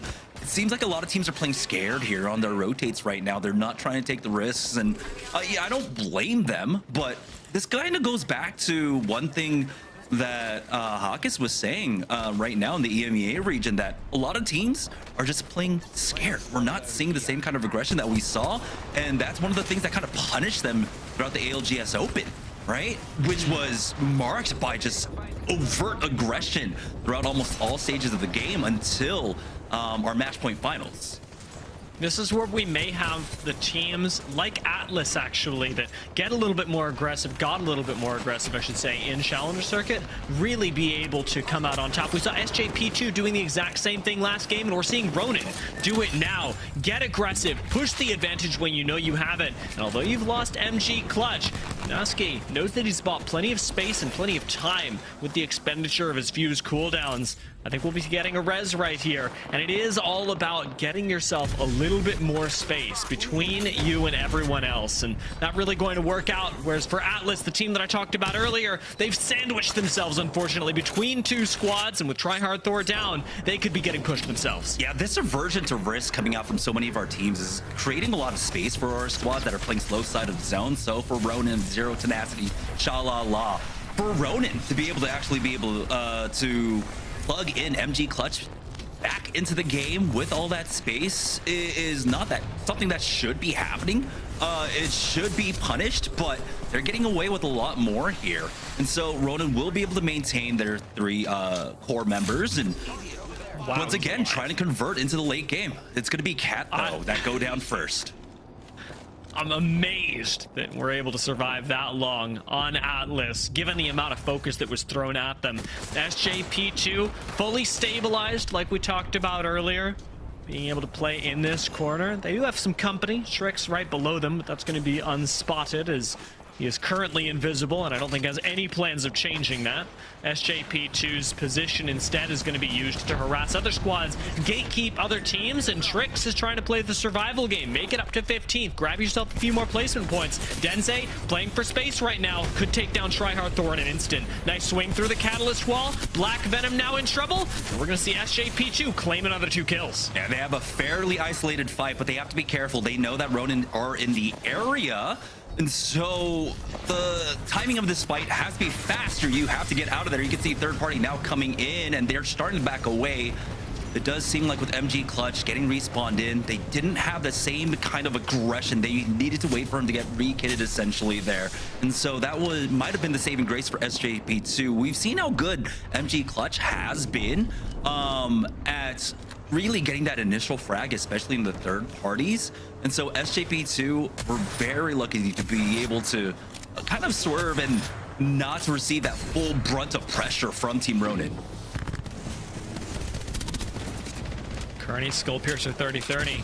Playing it safe right now as Reply Totem do not have that luxury. Cash swings in with the Devotion, almost takes down one, but unfortunately not going to be able to finish the job. Reply Totem go down. Legion Gaming Seems like they've got the space to recover. No other squads moving up on them right now, and plenty of shield swaps available. We'll have Legion right back in the game and 3 points the richer as the zone continues to move towards the northwestern side of the zone. Yeah, and who's there? Well, not too far off from center zone is going to be Na'Vi playing, I believe, the same building that they were at in game number 1. Ronin are still patrolling around on that north side. We'll see how well they can clear it out. Zero Tenacity are there, but right now it's cybercats currently in a fight in the southwest side, looking for the third party, possibly in an engagement between VCGO and Shalala, but it's Zipline Mafia to go down just before we hit that 15-team mark. Cybercats trying to push up towards the high ground onto VCGO, get cut completely short by the mother load. And we're backing off again. Here I thought Sparrow was the answer for Cybercats, but today is really demonstrating that that is not it. Cybercats, despite their Sparrow play, have been shut down on awkward pushes like this up the hill, and it's VCGO that, well, destabilized currently, are still holding on to the high ground. We're seeing the heals come in. That first knock gonna go down onto Tier.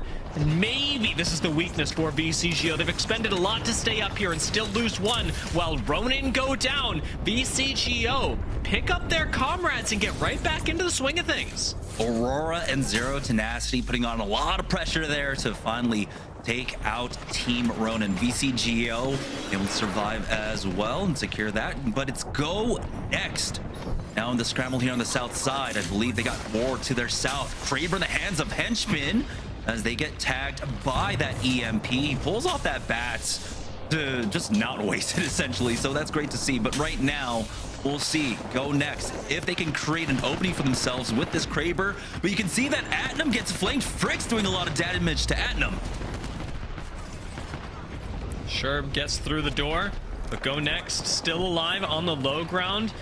The damage that you mentioned onto Atnum earlier really pays off in the form of a knock, and GoNext now are evicted from the building alongside War, who have yet to lose a member. Henchmen will attempt the disengage for now as Legion, unfortunately, will fall, and it's Team Nemesis that escort War out from the lobby with the help of VCGO. We're down to 12 squads now, and Nemesis, I want to say could be the next one, but I'm seeing that craft come through. They might be getting their third back into the game. That's fantastic for Team Nemesis. They'll have plenty of time to get the res, and of course with all the loot boxes there, they'll be able to get their third straight on up. SJP2 now eliminated just before we hit the crest of 10 teams. Now taking a look at how clear that northern side has become. Zero Tenacity basically with very little friction to move on in, but it's 10K taking early position with the Newcastle walls along with Atlas. For Na'Vi though, again, this is a better turnaround for them.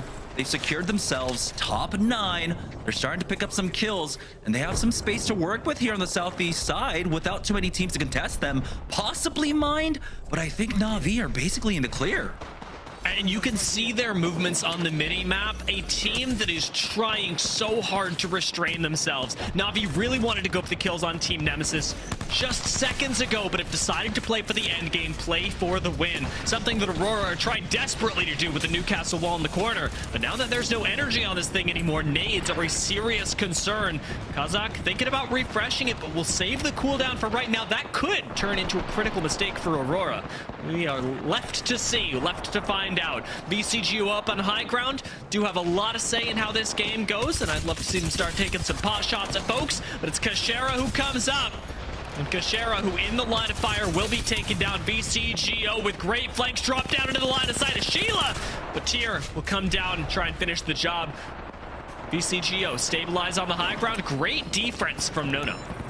Yeah, that's going to allow, of course, Nono to get picked up and for them to basically completely stabilize here throughout all of this. Nemesis taking a few pot shots to the south, but it looks like they will be able to survive. Ultimately, the fighting on the south side allows Na'Vi now to clearly move up to basically center zone. They have such a great position. Zero Tenacity trying their best to keep that north side cleared up, and with 10K gone now, they really only have to worry about Atlas above them. Aurora, VCGO, and Team Nemesis, though, all basically stacked up on top of each other here on the western edge, allows Na'Vi a lot of clearance here and space to try and steal away some kills.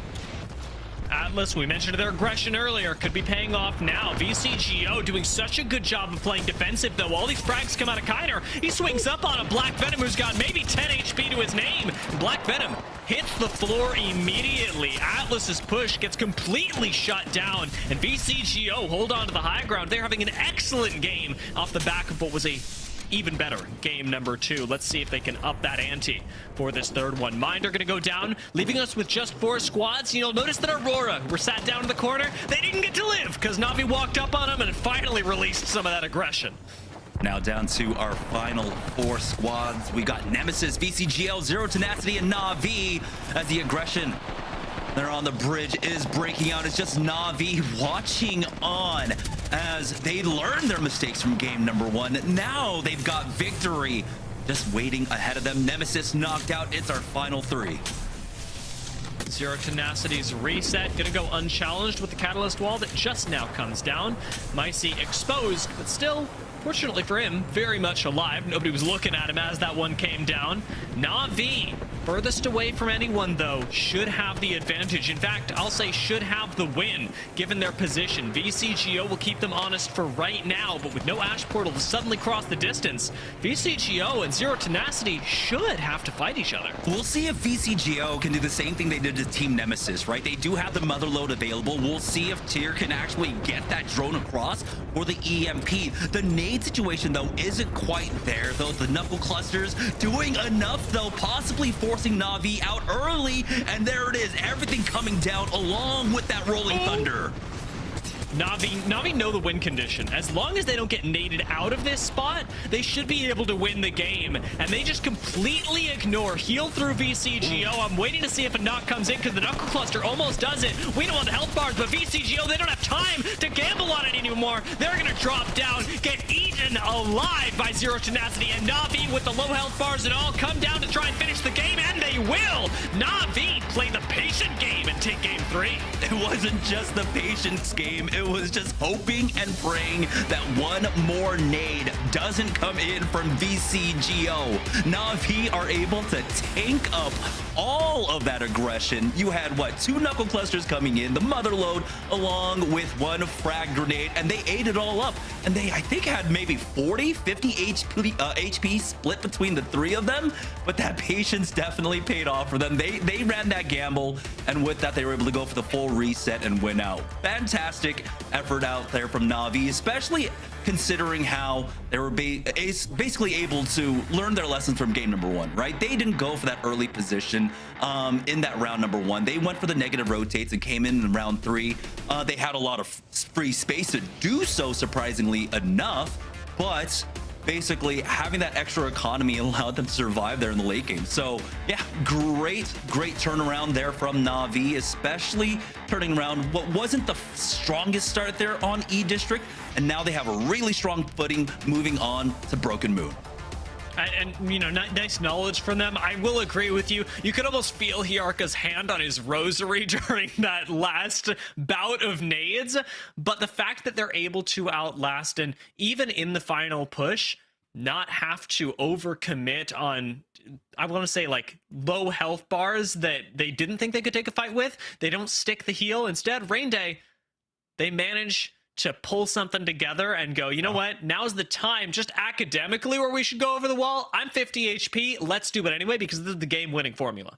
I love the decisions we've been seeing a lot of these EMEA teams make over the course of it. VCGO, the game before, Na'Vi here, finding ways in these moments to get the win is what determines your success at LAN. And Natus Vincere, a team that had so much success, but had a disappointing open. Getting Slab into the mix now, getting a win here, that has got to feel good. They're still doing what they should be doing in Pro League, but a couple of big moves from Zero Tenacity, VCGO, 2 great games back to back, guys. Team Nemesis as well. They were in that final 3. Now they're in the final 4, and Mind goes from, you know, not too many points to adding 4 to the total. That's just moving you in the right direction. We all know, Jamerson, that E-District, it's just not everybody's map. Team's getting a little bit better with it, but obviously that's going to hurt us a couple of our squads, but we'll be able to move over to Broken Moon pretty soon after this. Yeah, I mean, we're seeing that there's still no clear identity for a lot of our squads right now when it comes to E-District. We're figuring out, of course, with so many variables in play, how are teams rotating around, and it's really hard to have that read. You saw the kind of free space that Aurora had. Even though they were looking for the aggressive fights, they weren't able to find them. And it's becoming, of course, I think a quantity that teams still haven't been able to really get down.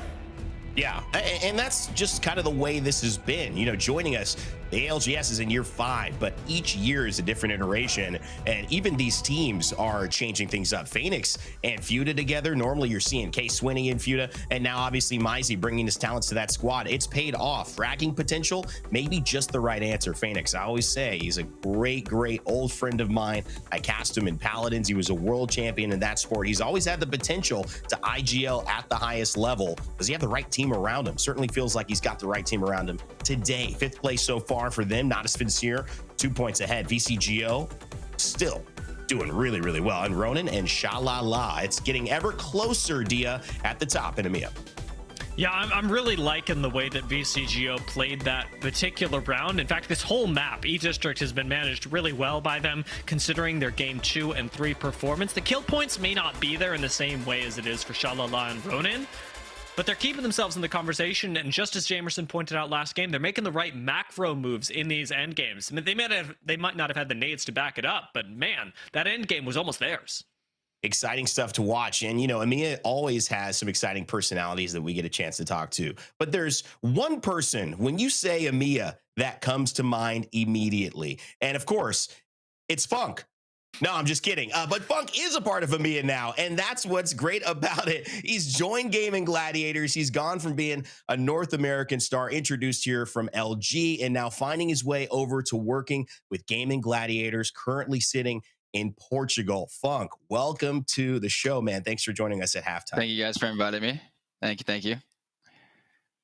You know, we talked earlier getting you set up for this, and you explained your story, but I just want to tap on it a little bit for those who didn't get a chance to do it. You decided that I was going to be one of the first North American players to just go and move to EMEA and set this up and just open my possibilities for the team I wanted to play with. How did it come about getting on to Gaming Gladiators, and kind of what's the situation now that you guys are officially a team and playing in this EMEA split? Yeah, so basically after Champs, when Sweet retired, and then I hit up like GG after Champs, and they weren't looking for a player right now. And then Opens came around, and they didn't do too good. So they messaged me like, oh, okay, so I had an NA offer. I was going to take it. It's a really good org. And then last second, GG hit me up after Opens. And then I was like, I might as well take it because I want to be the first NA player to go to EU and win a LAN. So, and I always thought Light was like a really good IGL and that could win a LAN. So I thought it was my best opportunity to go to EU. And my girlfriend lives there as well. So it just like all came together. It was perfect. I mean, it sounds like a fantastic move to make, especially like you said, being able to try something new, be the first player to be exported from North America now over to EU. Now, my curiosity lies in, you know, obviously life in EU is going to be fun to stabilize around, but what's the scene been like? You've been there for a little while, and North America has a very established way of doing things. This is how we scrim. This is the tournaments we get into. These are the third parties that we go for. There's an algorithm to it. How does that change when you move over into EMEA? What's the scene like when you're not actually playing Pro League days? Like for scrims are like really bad in EMEA. Like NA scrims are so much better. So I've never liked playing scrims in EU. The quality is really bad. People just don't take it serious. That's why this region's not as good as NA, because people take it way more serious in NA. But like, yeah, like I've only been here for like a week and a half, I think, and the scrim quality every day is just really bad. Just it doesn't play out like Pro League at all, so you'll never get real practice here. Are you like changing that in some way, or are you just along for the ride? Like, I don't think the scrim quality will ever change here because they just don't know what they're doing. Okay. But I'm just along for the ride, I guess. Funk. You gotta save the hot takes for us, all right? We're doing that in a little bit. But, yeah, I kind of wanted to know, like, what were some of the aspects? Like you were mentioning, you know, you saw GG, you saw the opportunity there, and you reached out to them first. What was the impetus of that? What did you see in light to be like, I want that guy to be my IGL. I think he's what I need. Like, how did that decision come about? Well, after Germany land, after I was watching him play Germany land, he was like IGL insanely, like really, really good after I watched the VODs. So I always thought he had the potential to like be the next like Zero, basically. Like basically like the EU Zero. So I just like thought playing with him would be like the best next opportunity. It's great to hear the insight. I know it's an interesting story, so we're going to keep a lot of tabs on it, Funk. And obviously, whether EMEA changes in some of those scrim tactics or not, you're certainly there to try and bring a trophy to EMEA with Gaming Gladiators. So it'll be exciting to see that and send our best to that Oregon squad as they continue to suit up and show out here on the pro days that they're playing. But, you know, we also, since we have you here, might as well have a little bit of fun with you as well and do some hot takes, guys. I think it's time to do some hot takes. Dia, Jamerson, you had mentioned it earlier. You brought the idea to my mind. So let's just go for it, Funk. You and I will just sit here, laugh, and we'll react a little bit at the end. But Dia, it's your turn, my friend. What is your hot take today? Okay, I'm nervous about saying this in front of Funk because I might be wrong, but I was playing with Zephyr this week. I've been playing a lot of ranked, and when I'm not playing with somebody else, I play solo. And that means that you have the option to calm to your teammates, not calm to your teammates. I'm catching a lot of flack from Zephyr. I want to know how the community feels. I don't calm to my teammates. When I'm playing on my own, my mic is off. I look at the mini-map and I do my job. And I think that I think you're within your rights to do that. I think you can be just as effective, if not more effective. We've got a great ping system. Again, look at the mini-map. Look at where your teammates are. Because you saying I'm pushing doesn't matter. They don't hear you, bro. They're not paying attention. Just pay attention to what they're doing. Do what they do, and you'll be okay. If not, just queue up again. Hot taking, saying my hot take, and a hot take right now, doing a hot take. Yeah, sometimes if you don't have the good comms, we don't need them. I hear you. I'm with you on that. Jamerson, what do you have to follow up on it? Hopefully you're commenting on this one so we can hear your hot take. Yeah, I mean, honestly, I can see that because you're just not with them, right? But well, anyhow, oh, wait, we're not doing that? Okay, sorry. Production's telling me no, we're not doing that again. Put that back. But yeah, my hot take is that I think ALGS should be 20 teams per region. We've added on so many different variables into the game now that with 30 teams per region, it becomes so much more difficult for our teams to really flesh out their knowledge of the game, right? You're dealing with the changing Legends ban, 2 more new maps coming in. Now you're trying to really kind of coalesce all of that around other skills that you had in the past, being able to read the rotates of other squads behind you, knowing who's going to shout at you, knowing how everyone plays around you. Well, that changes with every change in composition overall. So 20 teams per region might be the go-to to be the healthiest for all of our players. So if you're not top 20, Jamerson thinks you don't have the right to exist. Get out. Okay, Get out. Now that's just been very clear. Funk, what do you got to say about that? Hot takes from Jamerson and Dia. No comms in 20-team Pro League. What's the takeaway? The no comms is crazy. If you play ranked, you have to comm. Like, it's just like you're not gonna win if you don't comm. How are you gonna win a game if you don't comm? What pro teams like don't comm? You know what I mean?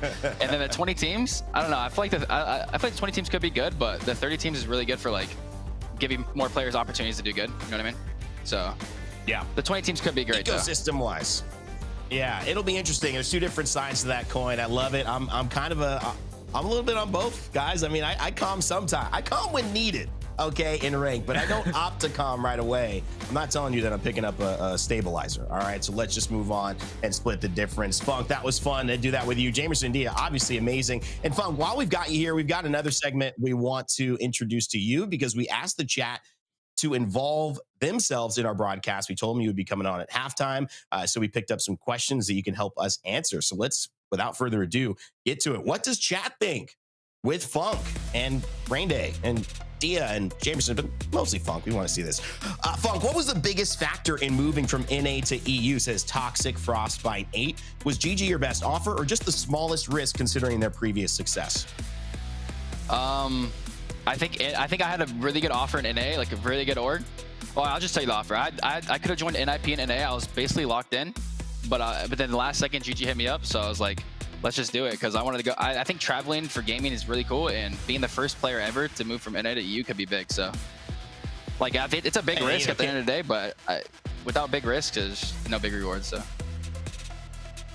Love that answer. You got some family over there too. Your girlfriend you mentioned, she's been kind of Europe-based a little bit, kind of not in NA. So there's some other incentives that all aligned. Thank you, Toxic Frostbite 8 for that one. Hopefully you enjoyed his answer there. We got one from LAS_Wookie. It says, what's the differences that you've noticed in the way that EMEA teams play compared to NA? And let's leave scrims out of this one. It's taken enough of a beating. EMEA doesn't really know how to rotate the zone that well. Like they just do stupid things on the edge, and yeah, that's about it. Like they just do dumb things, and they don't know how to they don't really know how to play zone like NA. That's why the quality in NA is always higher, even in ALGS. Just EMEA just doesn't really know how to play zone, and they just don't know like how to play the game that well. Can't help but chuckle a little bit. Now, let's remember, you were, for your iteration coming into Pro League, under one of the best micro IGLs that we've ever seen in Sweet Dreams. So you do have a very high bar, that is for sure. Thanks a lot, man, for expressing all your thoughts. Very candid, very fun, and it's great to have you on. Thank you guys so much. All right, Funk from Gaming Gladiators, the new face of EMEA. But, you know, EMEA took a couple of beatings there with Funk, guys. I got to see, what do you think, chat, about those responses? Certainly kept it fun and spicy. Dia, you've had a great day so far, but it's time for a break, my friend. You have just been putting in the effort. So Jamerson and I are going to take this one away, go get some rest, maybe a little bit of food, some bacalhau. Is that how I say it? God, I'm trying to get it. He's in Portugal. We talked about what is the Portugal national dish. It is a salted cod. And someone needs to tell me if I pronounce that right. Bacalhau. We'll see. We'll see as we head into game, Jamerson. It's awesome to cast with you, buddy. We get a chance to look at this. It's been a good run on E District, but now Broken Moon. Where do things sit for you, and how do things start to change now that we jump into this map? Yeah, I mean, with what Funk was saying, building off of that a little bit, I mean, we saw in E District that it did seem like a lot of teams were kind of just running around.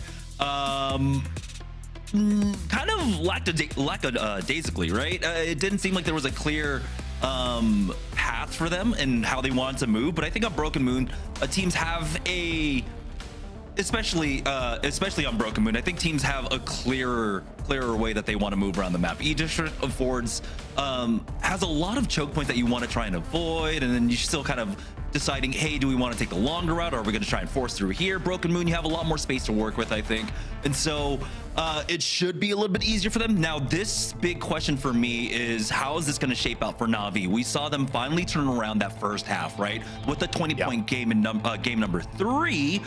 Now here on Broken Moon, where the last time we were here in A versus C, we started off with 3 maps of Broken Moon, and they were able to get about 60 points. I believe they bookended Broken Moon, first game and the last game on Broken Moon with wins. Can they repeat that performance here?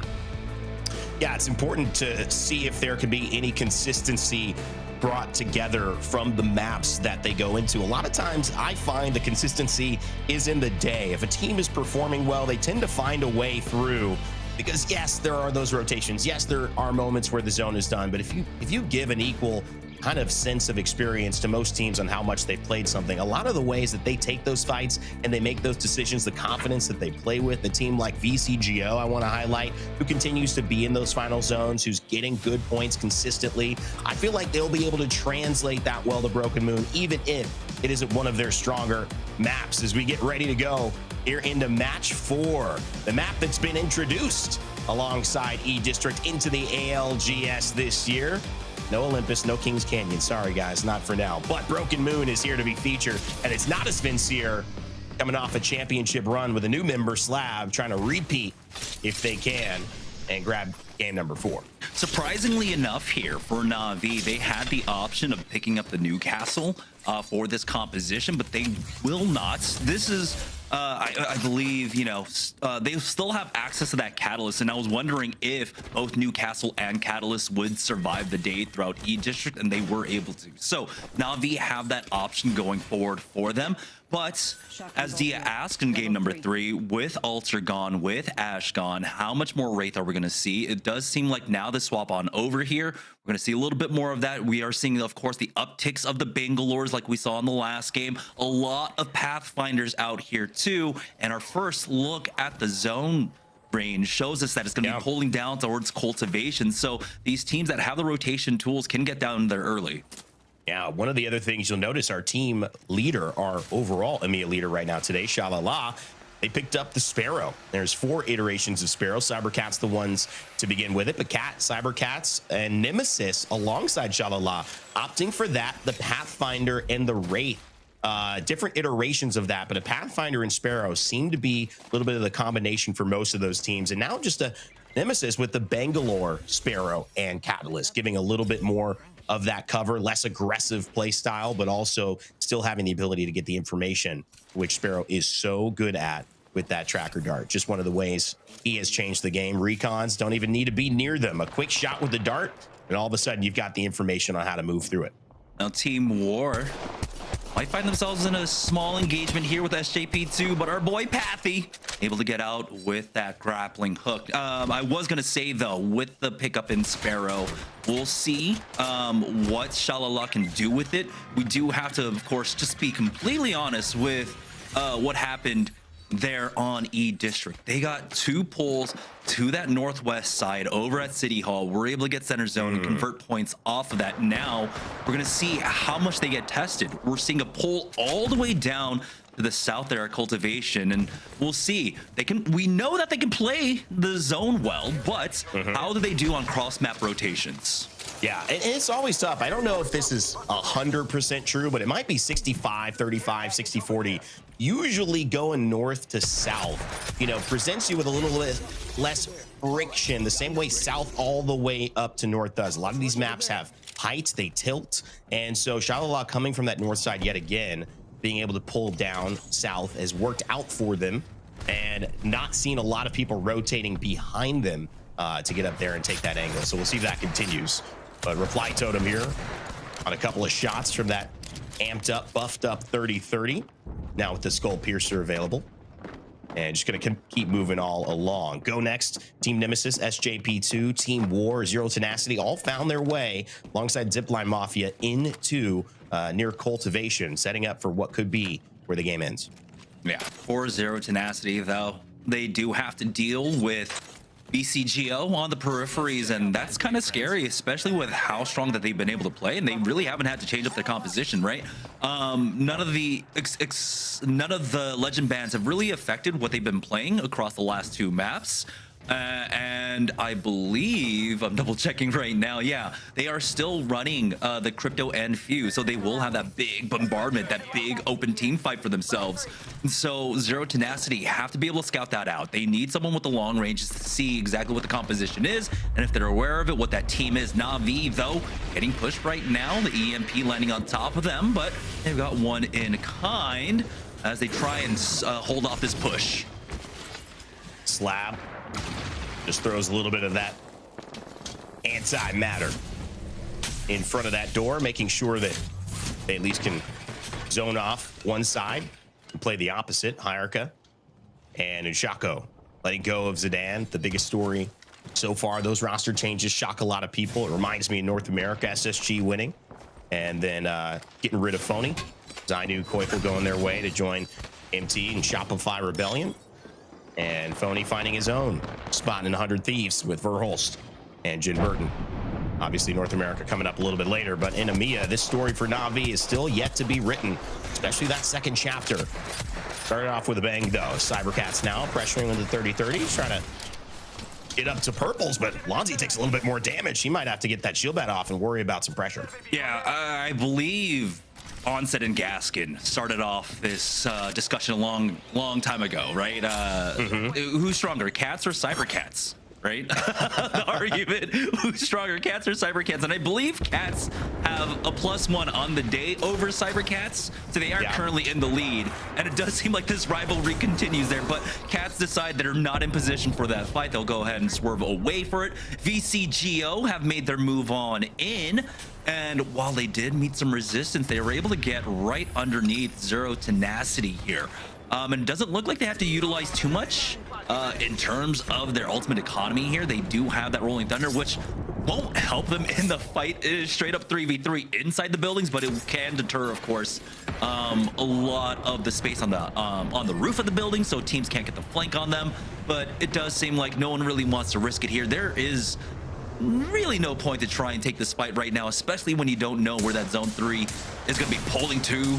But right now, Ronin is here on the rotate.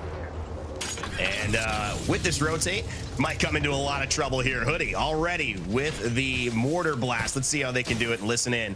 They can make it into zone. You're hard. And I don't have a get. I don't know if I can make that. No, I can't make that. I can't make that. I'm just running, okay? Alright. It's about.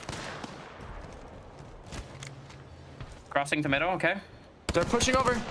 Past You take height? Newcastle. Yeah, I'm on height. I'm on height. We I'm gonna stop make it. check. I'm not with you. They're on blue. They're on blue. Nice. We're gonna fight this, okay? Yeah. I want to get the 30-30 real quick. Can I drop on drop off height? They went back. Yeah, I'll take height. I'll take height. Give me a second. There's a blue backpack here, MG. I'm waiting for the 30-30 to respawn. We need to watch our backs on in case we're getting robbed. Yeah. Stabilizer. They sit down, I think. Do you think Okay. can you hit? I'm gonna go hit beacon at the back. Yes, we hit all beacons, I'm okay? not beacon. Come on.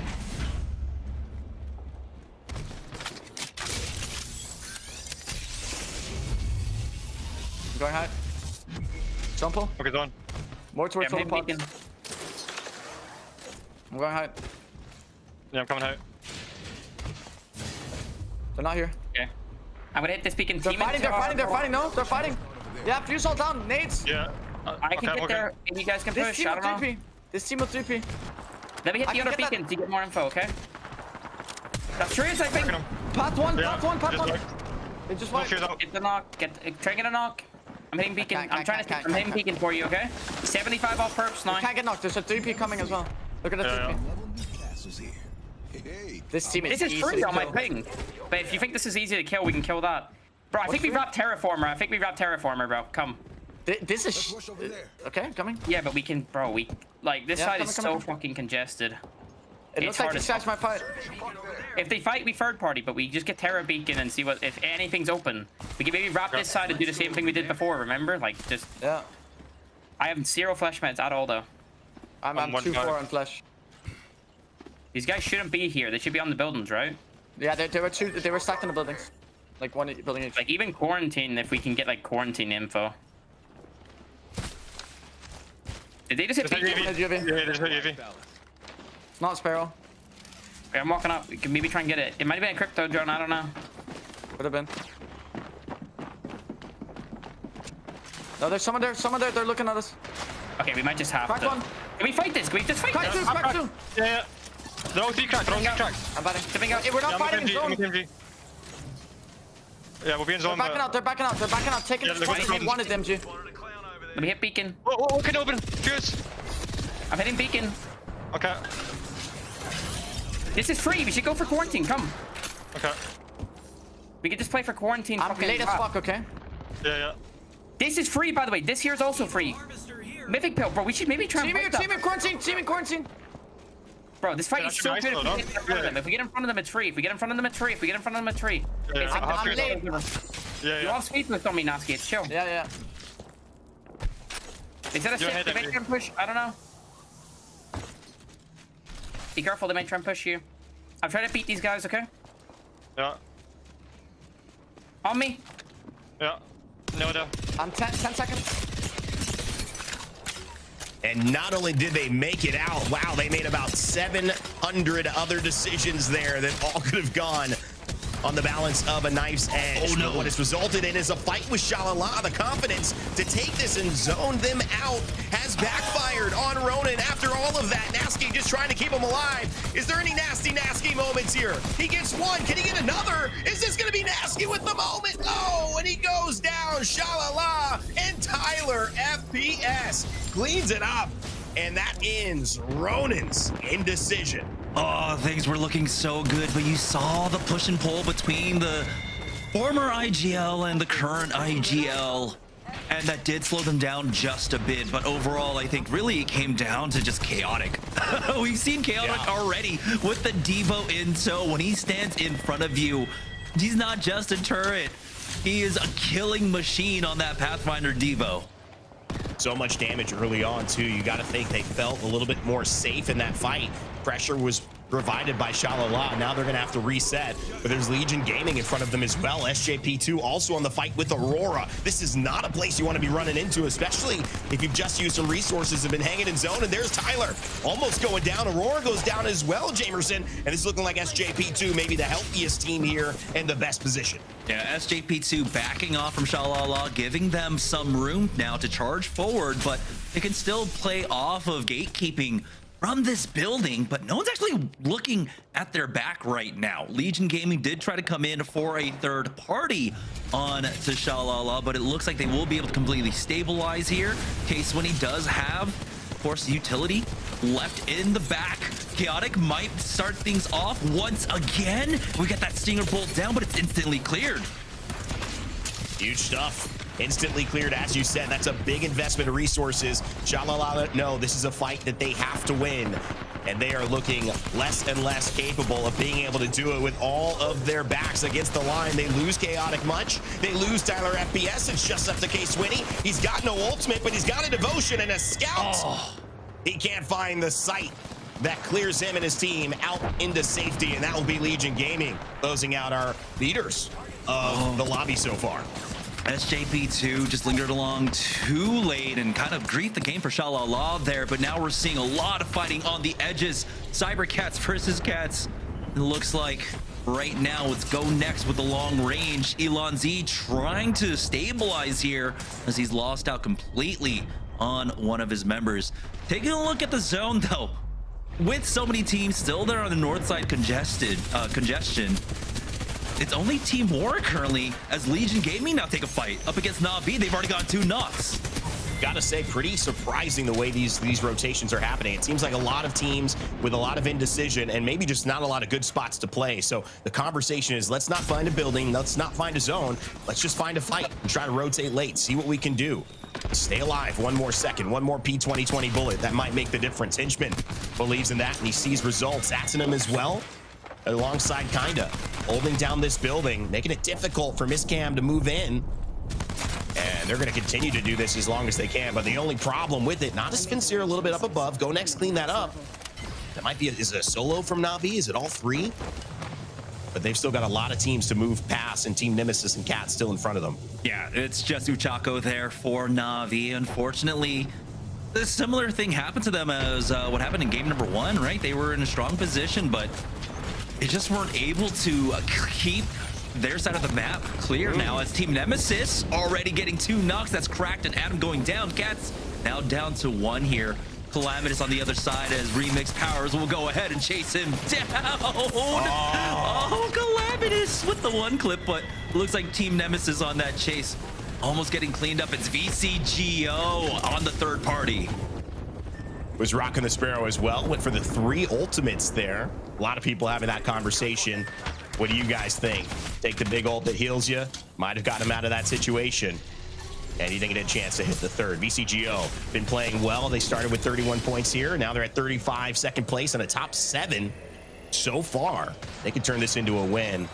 They'll certainly jump Shalala, who I believe are around 36 to 37 here starting off. A big shot, though, on that devotion, taking down VCGO, and Hinchman on GoNext gonna find that one, but he gets pressured right back. So it looks like both teams will stabilize here for now.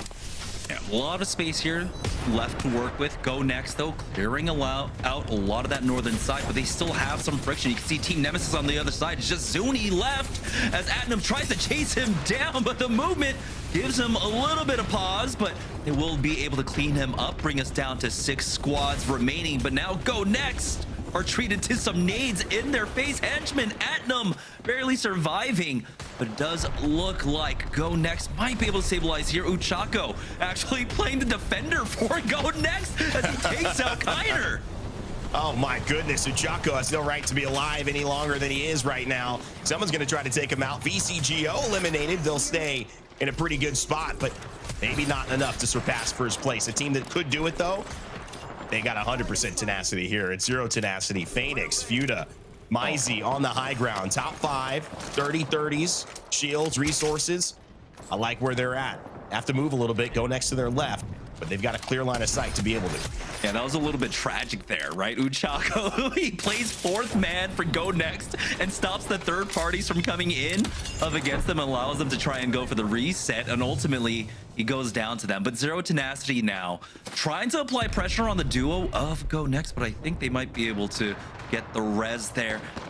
Now, they don't have the clearest of paths, but they want to secure all of these kills for themselves. Zero Tenacity are caught up in the middle of the pack of teams right now. 33 points to their name. They need every single kill here along with this win. Really jump ahead in the leaderboard. You can see GoNext getting no quarter whatsoever, as every team now just looking at them. Team War, Zero Tenacity. Atlas is the only other squad who's just minding their business, and it's going to be, looks like, Team War picking up these kills. Yeah, GoNext will be going back to lobby next, it certainly looks like. We'll see if that continues, still holding out with one, but that one has got to be done here. See you later. GoNext, top 3. Team War, Atlas, and Zero Tenacity. Can Zero Tenacity move in? They're already fighting with Atlas. This could be Team War, ready to go. 0-10 hiding behind the rocks. Can they find something? It's going to be the difference between a few shots and somebody who changes the pace.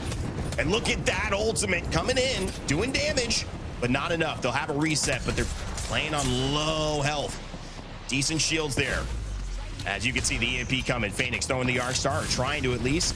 Realizes there's no threat. He's going to back off. Still 3 squads here in this Western duel. And they're panicking a little here. They've got bats to utilize. You saw Phoenix actually taking the slow heals, even though he had 4 bats there. So they kind of need to calm things down just a little bit. They're not under as much pressure as they might feel like they are. Now they just need to play off of time. It does seem like that Atlas will give them a little bit more breathing room to work with, but because of that small little engagement, that small little fight between Atlas and Zero Tenacity, that allowed Team War to creep up a little bit closer to the center of the zone right now. And Team War now is starting to have a lot more control here. And we do need to have someone from Team War keeping an eye on Zero Tenacity, because now they're allowed to freely walk up and forward. Believe, though, it should be Team War with the utility overall to basically take out the win here. You can see now Zero Tenacity realizing, yeah, our biggest threat is going to be Atlas here. We might have to commit to second place up against them. They're using the last bit of their utility, the knuckle clusters, really just to try and keep them contained. War, Zero Tenacity, and Atlas. Somebody's got to make a move, and it is Try Hard Thor and the squad going to go up against Zero Tenacity, and they will fall. It's going to leave things open for Team War to kind of pick this off, but can Zero Tenacity clean it up enough and maybe get a shield swap? Udo will fall. Team War in the right spot to win it all, and Sherb up on high from down below will finish it with an R9 and help to clean it up and take the game. Great call coming out from Team War there. They realize that it's just the knock. They're not in position on the other side to really trade with Zero Tenacity, and so you need to go for the aggression much more early than you would on the final 3 squad situation. Usually you're waiting for the trades, right? But they know that the trade is not going to come, and so they get aggressive early on, hit that EMP, and then jump right on top of them. Great call out from War there. The timing of it was absolutely perfect. Yeah, and everyone had a really good position that you couldn't really push without dying to the other. They were in that kind of Western standoff we talked about, where the enemy of my enemy is my friend. And so it allowed them to all just kind of sit back and see, well, who has the best amount of utility in their legend pool. And that's where the fuse started to make a difference. That's where that pressure started to be a big part of it. I think the other thing is Zero Tenacity went into that final zone. They were rushing to try to get damage chambers in. They were still on blues. They didn't have their level 3 perks yet. They were not in a position to take those fights as best equipped as they could, and ultimately meant that they looked like the safer bet for Atlas to push, especially because Zero Tenacity might have just pushed them. Team War, though, with the big win, I love it. I think this is great, and also for Team War, kind of welcome to the show here today, because 2 more games, but with that win, they're going to be sitting pretty, possibly in a top 3, maybe even leading the lobby. Yeah, great showing out there from Team War, but I do want to go back to the point that you were talking about, of course, that Evo economy for them, for Zero Tenacity, not looking great, especially when you consider how much fighting that they have to actually take place in on that north side. We knew the congestion ended up showing up on that north side when you have the very far southern pole side, but they never really had the opportunity to really get back up on terms of in terms of heals, in terms of nades, which they could have desperately used to really try and flush out Atlas there. Yeah, I mean, no Watsons, nothing to block it. A Sparrow would have gone hard there. It would have been, but all the Sparrows died, so there was no chance to see it. But another Legend will be banned in this next game. So will we see more Sparrow? Will we see more teams vying for first? It's an all-out brawl here in EMEA. We got 2 games left, and we'll see you after the break.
Sony InZone, the official monitor of the Apex Legends Global Series.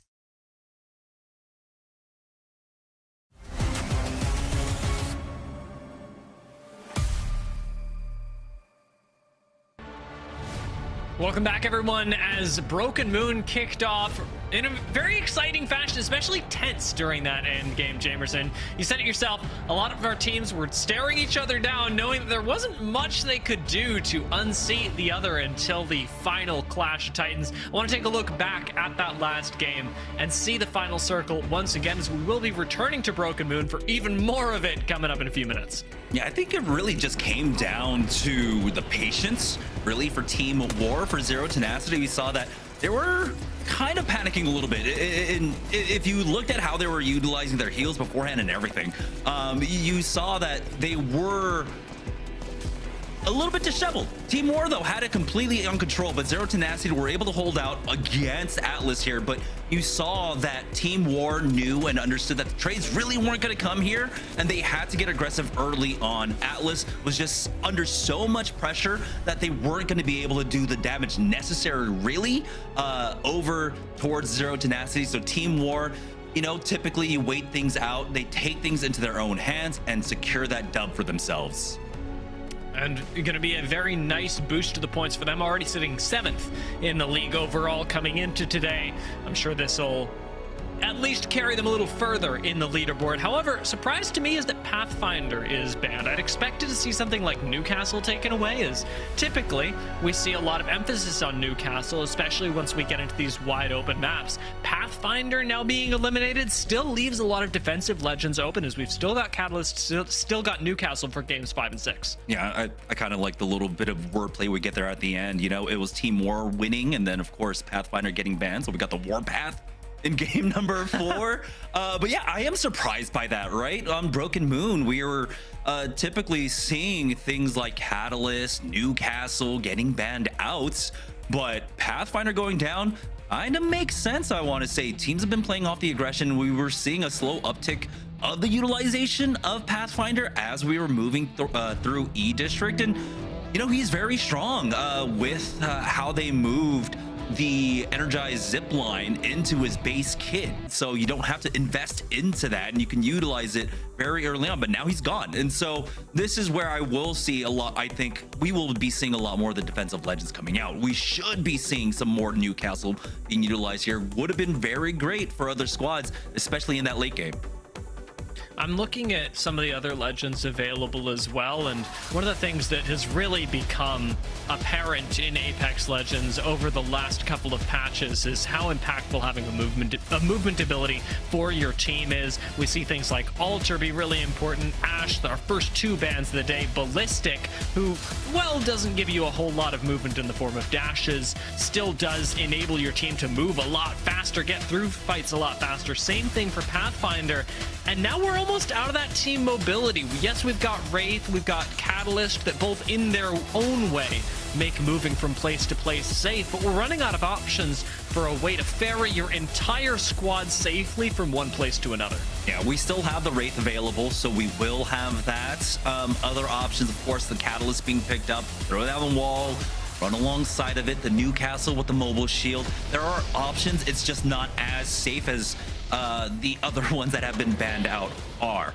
But now getting into game number 5, Team War, formerly Danish, well, 2/3 of Danish. I don't even know. Were they even? Are the two remaining members? It was 2/3 of Danish. You got it. Were they the actual 2/3 that were Danish? I don't know. All these teams that were like, oh, English or Danish, or their identities really kind of got mixed up in the melting pot of the EMEA roster shuffle. I really missed the full English. That was a fun team to commentate on name alone. That was just an exciting time, and hopefully we'll get a lot more of that. I do like that in EMEA. We don't really have that in North America. There aren't like the Texas boys, or like I'm trying to think of other things that people might name their team. The Texas boys.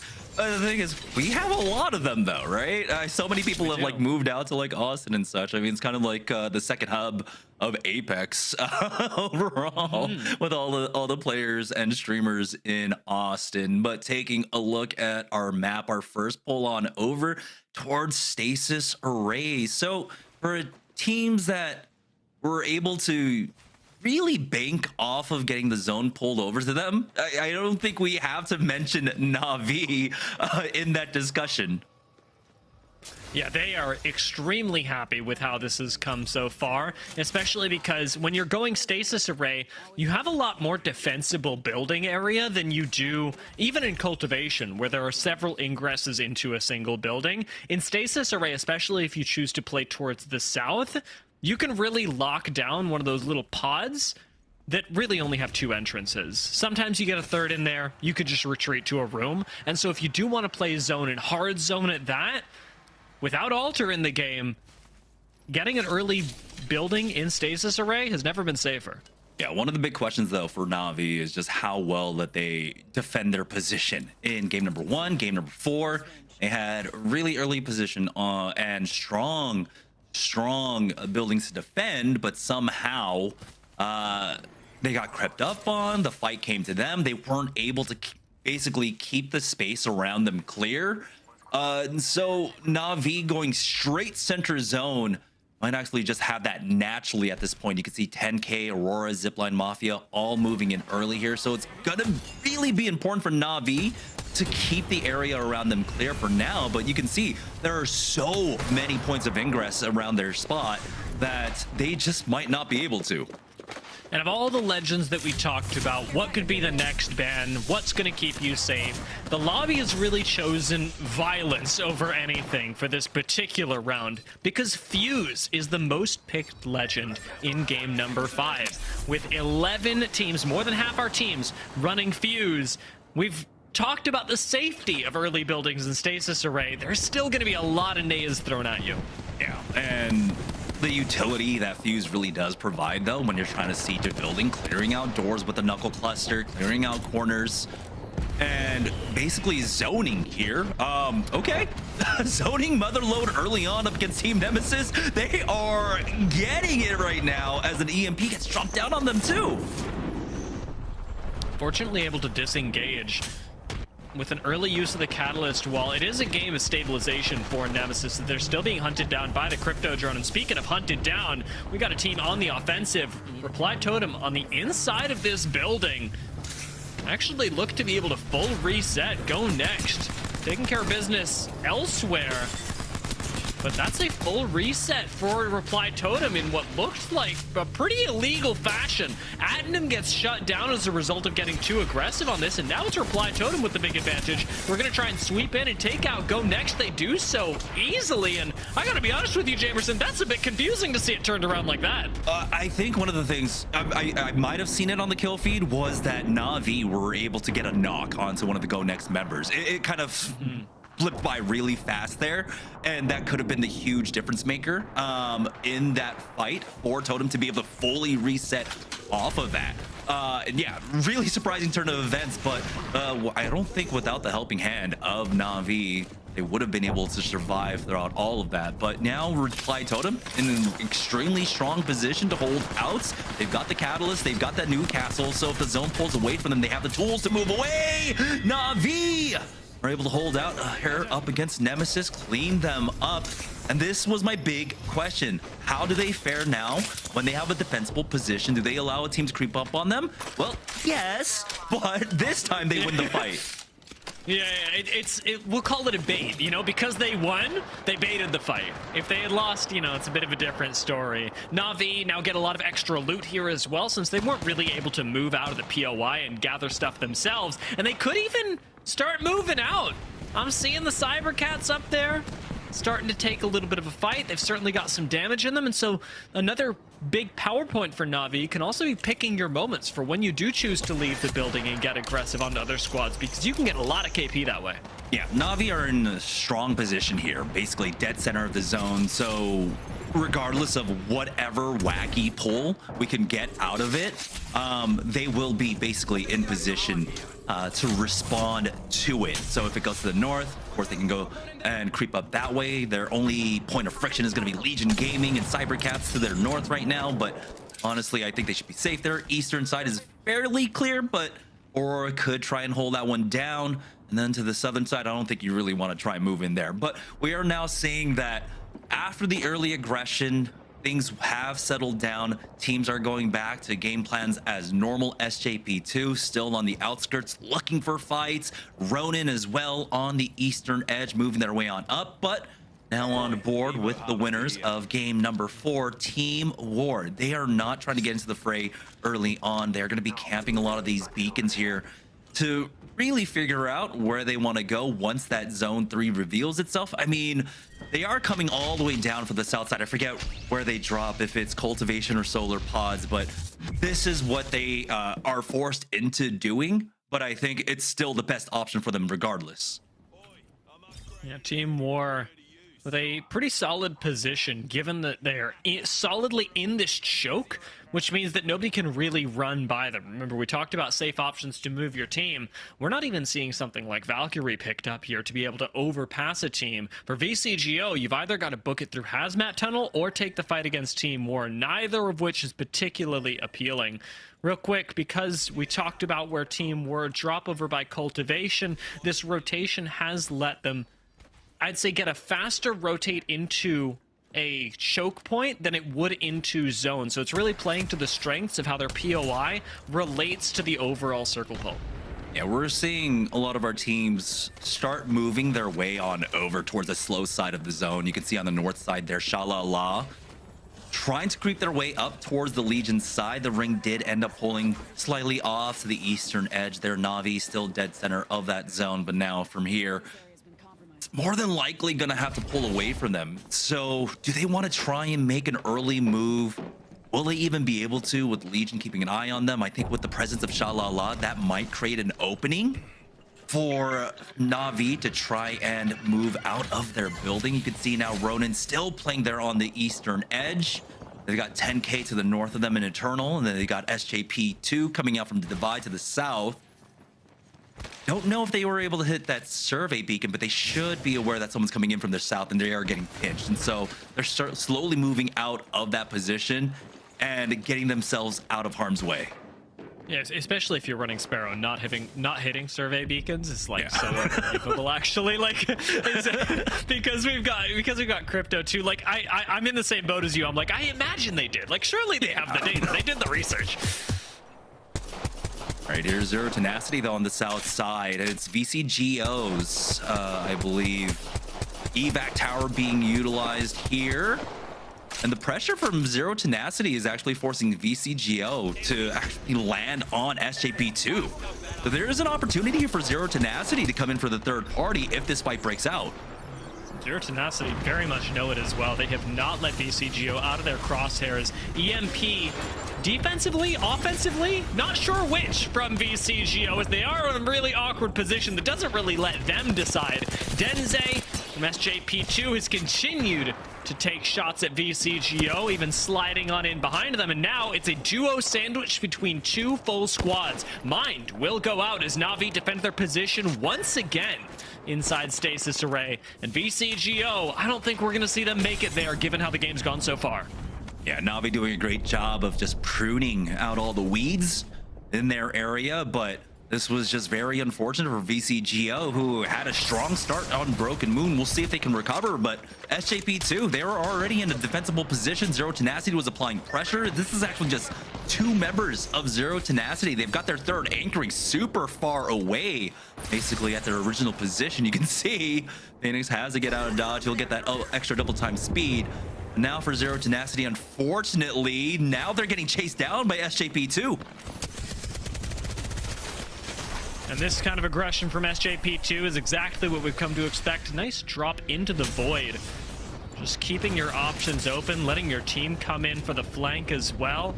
Keeps SJP2 large and in charge in this fight. And around the edge of zone, they've done exactly what they need to. SJP2 don't actually have to take the fight up against Zero Tenacity, but they do have to survive the aggression.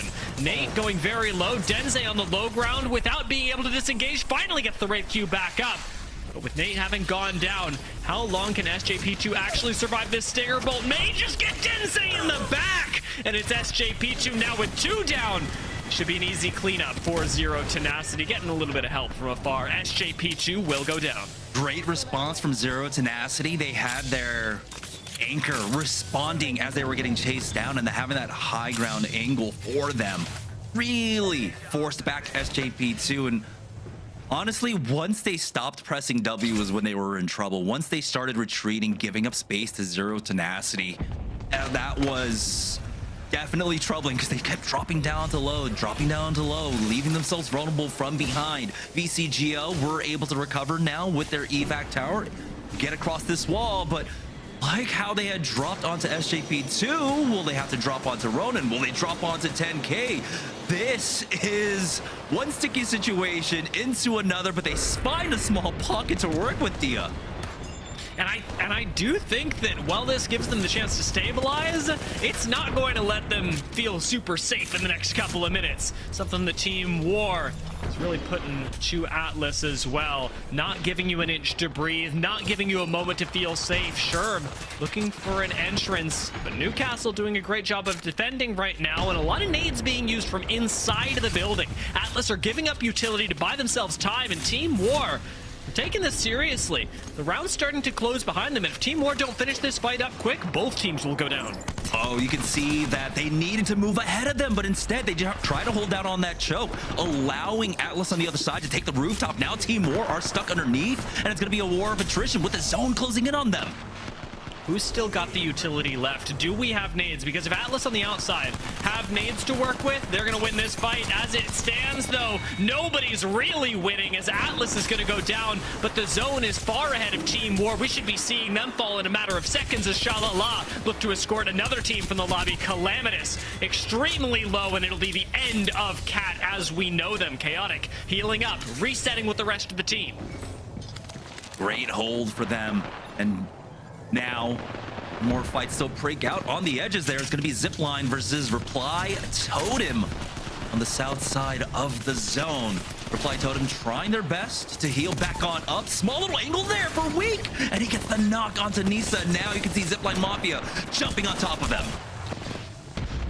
Zipline Mafia do extend it a little far, though.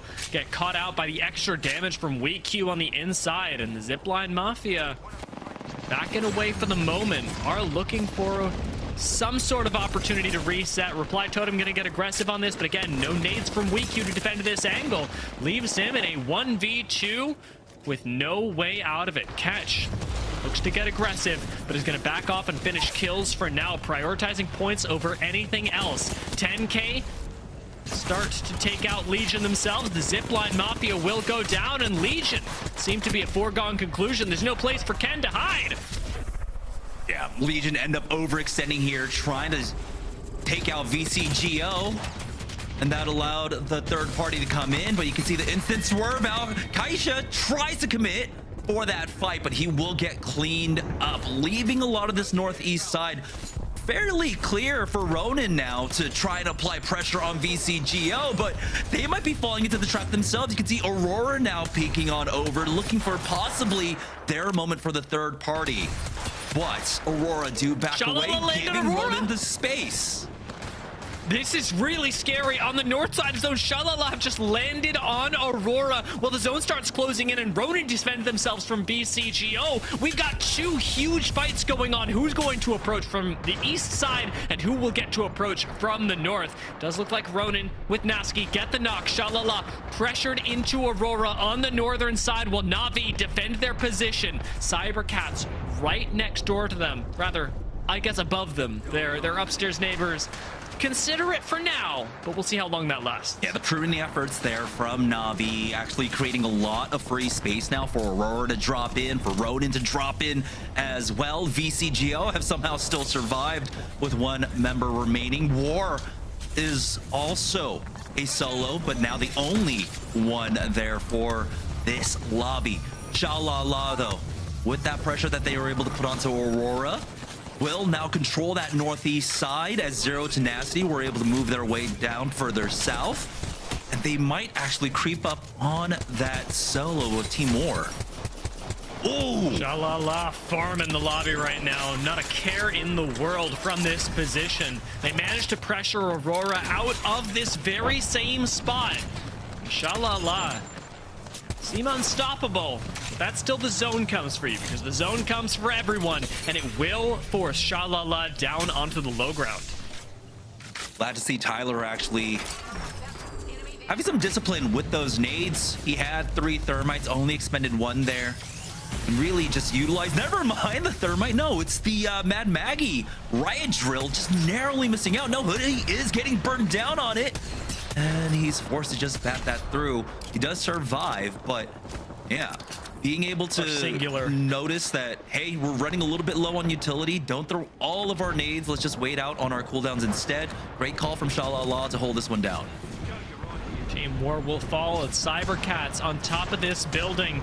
May be next. This spot extremely hard to defend once we get into the next zone. Ozus plays for the moment, plays to maximize his life now, and takes out Natsuki in the process. Has a little bit of help from his friends to help evict, slowly but surely, Ronin from this lobby. No safe place for Cybercats to play. They're going to go for a portal, but behind what? Ooh, you can see they have to be careful, though. There's still a lot of utility out on the map. Oz is getting tagged down, EMP down, as he's forced to hit into the void. Ranches will fall for his efforts, and now MG Clutch aren't able to clutch that one up, but Aurora will go ahead and clean this one out. Ronin and Cybercats now down as Na'Vi try to push out. Shalala here. Tyler FPS will have to back away, maybe try and find a way to recover Chaotic as K-Swinny gets himself reset.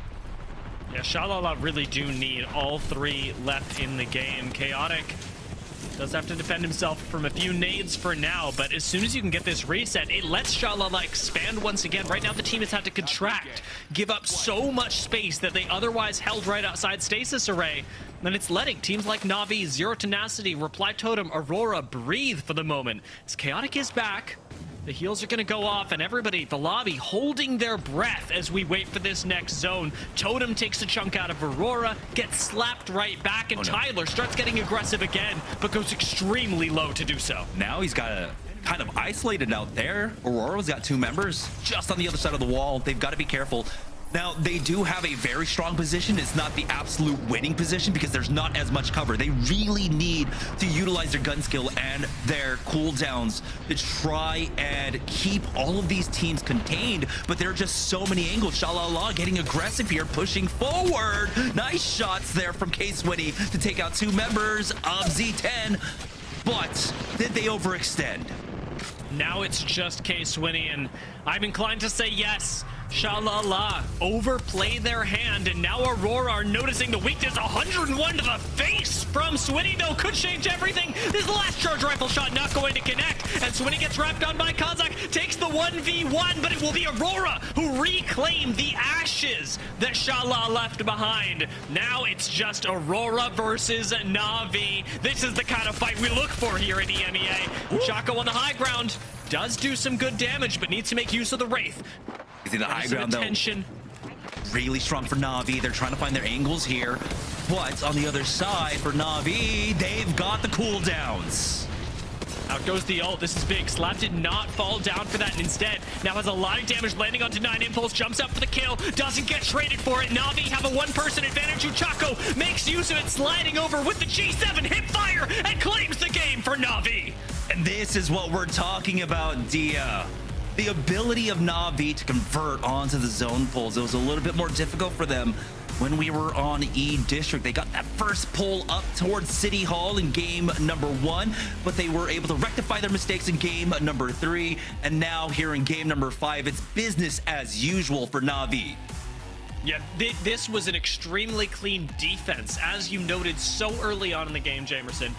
Stasis array, good spot to defend, and Na'Vi, their only question was how well they'd be able to do it. They extend at the right time, they take the 3v3 against Aurora, but it's the survivability to even get them to that spot in the first place that I found most admirable about their game plan. Yeah, importantly, we saw in game number 1, game number 2, that they had difficult times really locking down their spots, but here in game number 5, we saw round number 1, round number 3, they got very involved in a lot of the fights around the periphery. That kind of activity really allowed them to prune out the other threats in their area, and that made it so much easier for them. Imagine if there were 2-3 other teams still alive for that zone. Na'Vi were probably done for if they hadn't done the early activity. Yeah, this has been a really good game for Na'Vi. A 24-point finish for them, twice what Aurora were able to grab in second. Shalala right behind. I'd say had a pretty good game themselves. I liked their macro approach, although it was a little more risky than Na'Vi's spot in zone. Played around the edge, much like Aurora. Reply Totem had a decent round themselves, although I gotta say their game was not as loud as Shalala or Aurora's. Yeah, I would say, you know, this was a huge opportunity for Shalala to have a massive game, but they ended up overextending, kind of characterizing what game number 5 was. A lot of teams overextending and getting punished for it. We saw it with 10K. We saw it with, I think, Zero Tenacity. It was just so many teams kind of making small little mistakes here. You have to know when you need to play a little bit more defensive. You need to know when you need to play a little bit more reserved here. And for Na'Vi, it found like they really found that balance here in game number 5. Yeah, this was a good game for Na'Vi, but Reply Totem really showing up big here. A lot of damage dealt by Ketch and Nisa, stabilizing the team quite a bit, as Aurora did have to go for a few revives throughout the course of the game and defend themselves from a push in the back by Shalala. There were so many variables that Reply Totem had to deal with. So, I mean, really well done by Nisa and Ketch to be up here on the board with Yarka and Slab, who did get quite aggressive throughout the course of the game. The overall series, though, still belongs to Na'Vi, with Shalala right behind them, and Zero Tenacity, whose positional game has been some of their best, keeping themselves in the conversation. Yeah, I think it was around match number 3 where I was like, wait, Zero Tenacity, formerly what, Pengu Power, are doing extremely well right now. And it was kind of surprising to me, but yeah, they have been doing a great job of playing that zone, right? Being able to get into the slow side of the zone, but also being active when they need to. They are able to keep their back clear, and they have been picking up kills along the way while also getting the placement points. They're hitting that, 1-to-1 placement points and kill point ratio, which is, I think, what most teams should really strive for, and they perfectly hit that balance there. It really is kind of aesthetic, just looking at their scoreline. A lot of other teams still looking for their own solution. Is it placement? Is it kills? What's going to carry you to the best victory on Broken Moon? With one more chance to find out, we'll get to do so right after the break.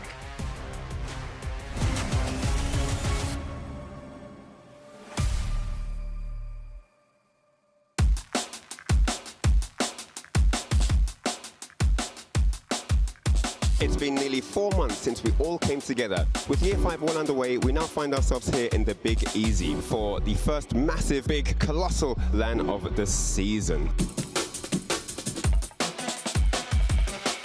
Nice little hold, only up to stay naughty from LG. The P20, he lets them ring. Here at Atmo, Soten. Should have been an easy wipe.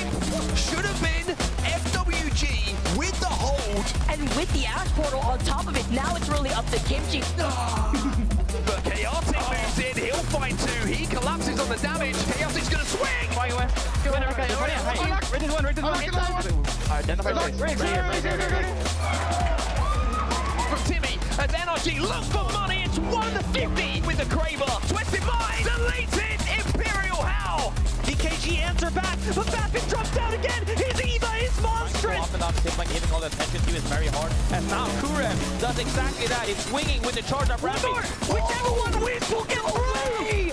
Rejects the G7 hit fire shots.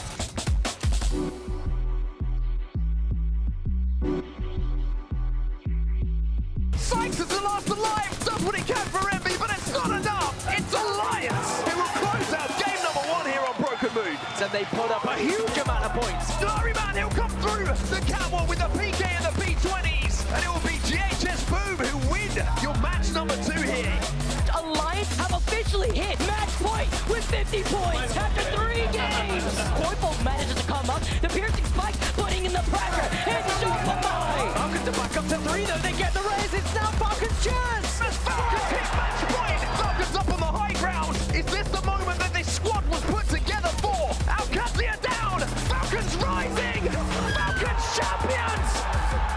From the most insane elimination bracket run. And will be crowned your ALGS Open champions. They have soared to ascendancy here in New Orleans. And they have that magic moment that they were built for. And quite rightly, Waltzy gets the chance as he will get to lift his first ever ALGS trophy.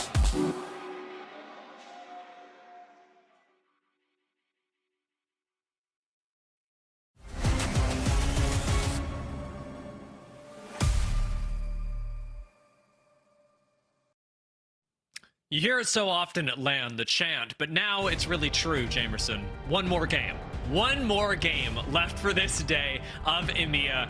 Group A and Group C going up against each other has been an exciting exploration of what Broken Moon brings to the table so far, especially as Group A continue their super weekend. Yeah, the great part is heading into our final game of EMEA here for day number 4 is that we don't have a breakaway squad. We have teams that are performing extremely well, but unlike our games yesterday, here in game number 6, it's still anyone's game to basically come out on top. Yesterday, of course, we saw Alliance running away with it. We saw 100 Thieves nearly cresting 100 points by the end of the day, but they were clearly going to take the win there by game number 6. So now here, though, we still have, what, 3 teams basically in the running. And again, it came down to Na'Vi here ultimately in the end, though, to create this moment for themselves. And they did it throughout the entire phases of basically this entire game. And taking a look at the teams that were the big winners here, we talked about Reply Totem as being very pivotal in this last game, despite not finding the win. And Reply Totem needs some good games today, moving themselves up the leaderboards to actually position themselves to be able to make regional finals. Na'Vi, they're gonna make it. They've won 2 games today. They've won a lot of match days so far, and in this game, you aren't gonna have some of the tools that you might have gotten used to do it. Fuse, the most picked legend of our last game, will not be available this time around, stymieing a lot of the aggression and specifically the nade spam that we've seen to get some people to the top. Yeah, and surprisingly, here into game number 6, we still have Newcastle and Catalyst available for a lot of our teams, but we're still not even seeing that many Newcastles getting picked up. I think there's only been 3 in the lobby here, but there are a lot more catalysts for sure. For Na'Vi, the last time we were here in A versus C on a Broken Moon, they did really utilize both Cat and Newcastle for their victories on Broken Moon, but this time around, they're opting for something completely different. They're going with the Rampart into our final game of the day. I mean, I like me some Rampart. I will be right there with you, though. I don't know if it's the move that I would have expected, especially a couple of weeks ago. Newcastle hasn't undergone that many changes, and yet he used to be one of our most popular picks, almost an insta-ban on some maps, especially on Stormpoint. And Broken Moon, for all that it plays very similarly to Stormpoint, doesn't seem to have drawn the same sort of attention towards our defender. I think it can really break down to how we started off the day and how the lobby starts off, right? Looking at our bans, Alter, Ash, Ballistic, Path. It was, and Fuse now, it was very much aggression oriented, and I forget who noted it at Open, but once you start getting these very aggressive bans early on, that's where Newcastle definitely tends to just kind of survive throughout the day. But not only is he surviving, he's not even getting picked up all that much here in our final game. So it looks like that aggression will continue. One thing to note, hey, we've got a Gibraltar coming out here for Cats, and I haven't seen that big boy in quite some time, so I'm glad to see that. I think another Mad Maggie pick coming out from BCGO as well. And so they want to continue on and maybe find some early aggression here, but they might not have that opportunity as we've got another pull down now towards Cultivation, but it's further south than what we had in game number 4. Yeah, Team War, big smiles right now, and Cat, maybe bigger ones if they're able to land a few shots. Don't actually connect, and without blues, Calamitous isn't going to be getting any speed boosts to actually close the distance on a fleeing Wraith. I will say, though, the Cat have found themselves in a feline battle, the likes of which we have likely seen in EMEA before. Calamitous, with some good openers, still has to wait for backup from the rest of the squad, but it is Cat versus cybercats up here in the north. Yeah, the never-ending battle. The rivalry for the ages between the Cats and the cybercats. Oh! Zipline Mafia, though. Early aggression might get punished here. The Bangalore somehow surviving, but it's still a 1-for-1 exchange in this early fight. Denze firing back with the Sheila, so we are seeing a lot of Ramparts prioritized. SJP2 getting flanked right now and have an M9 right behind them, but they turn around and double swing it. It's exactly as Graceful would say, just holding hands on each other and running at the enemy. SJP2 are going to clean up now 2 kills, and with Nate back up into the game as well, they are feeling pretty darn good about it. Not just 2 points, but a lot more space towards this side of the map. And SJP2, being one of our squads to run Valkyrie, are in a good spot to make the best use of it. Space is good for a Valk. Yeah. If they need to go for that Zone 3, Zone 4 slam, especially from this area, it wouldn't be the worst thing in the world, but it does seem like they'll just go further into zone instead of chasing down Zipline Mafia, so that will afford Zipline Mafia the opportunity to come in for that full reset. But unfortunately for them, they've got Ronin coming towards Atmos Station right now. Mine is also coming down from Terraformer, so this could be an opportunity for points to be farmed on the Ronin side. For SJP2, though, clearing out that eastern edge and playing here will be very strong for them. Going further into the zone, though, you can see they're on the western side. We've got a lot of teams already moving on in, and so got a pile up already of Nemesis, of War, GoNext, Atlas, all here on the southwest portion of the map. But really, there's no impetus, Dia, for any of these teams to make an aggressive move. There's plenty of space to play around. And I think we might have a slower mid game for it. Yeah, you don't have to get too aggressive, and it does seem like our teams are willing to play things a little bit more close to the chest, especially as this is the last game. A lot of the caution is coming from the map and also from the fact that you don't want to risk your last game, your last chance to make a big impact on the standings for some frivolous 3v3. 10K going about that in a little bit of a different way. We're looking for a cheeky fight, maybe to cheese some kills early on, but they don't find it. And we'll start to move their way through Quarantine Zone in the center of the map. This is still pretty far from where we're ending up, and where we're ending up is Cultivation, where Na'Vi rules supreme. Reply Totem find that out real quickly. And Babylon's comes in to serve Na'Vi a little bit of humble pie. Might even be going back for seconds here, as with the R9 reloaded, this could be the end of Na'Vi if Mind make the right use of the moment. Oh, Chaco needs to heal up here.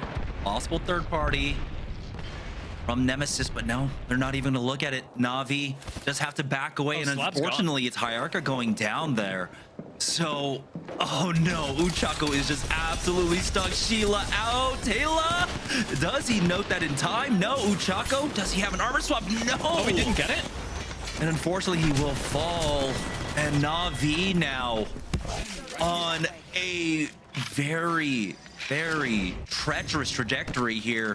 While they are our lobby leaders, it's not by much. They're at 64 points. Shalala in second with 55. If they go down here for Shalala, they can easily creep up and take that first place position away from them. Really awkward for Ochako to not be able to grab Hierarcha's banner either. I know that he was going for it, but with the Sheila, just wasn't quite able to get the traction on the banner. And Na'Vi leaves Slab to craft. Crafting not available in Terraformer. I think we've got one available in Atmo Station, but as we noted earlier, Atmo Station pretty crowded. Yeah, anywhere he runs really at this point. You've got Cat and Legion off to the northeast side. So he's got to hope that they're a little bit preoccupied with each other to find an opportunity to try and craft and get his teammates back on in. But luckily, because Na'Vi were one of the teams coming in from the north side, they have a general idea of the kind of traffic coming in and where he should run to try and find it. So yeah, all the way over towards Cliffside is going to be, I believe, where they can go get the craft, get the res, and get him back on in, and hopefully maintain their position here in the lead and keep them really in the running. Seems like it works. I'm surprised to see Na'Vi find such a risky solution, one that takes them so far into the unknown, so far out of the game plan that they had previously set up for themselves. But if it works, it works, and I certainly can't fault Na'Vi, especially if they're able to get everybody back in and make a play for the win. Shalala making plays right now up against the one Gibby we had in the lobby. Swinny whips out the Stinger Bolt and sends it right back at them. Cybercats not looking too hot in this engagement, as Shalala have done a great job of dipping, diving, and dancing around to avoid damage and find kills. Ranches will fall to a nice explosive arrow. Not something I've been seeing a lot. Yeah, we haven't really been seeing the Bocek bow being utilized so far today. It's been a lot of the R9, the Nemesis, along with, well, the Devotion. Na'Vi, though, we get the notification, we'll be able to get that res all the way deep into Stasis Array.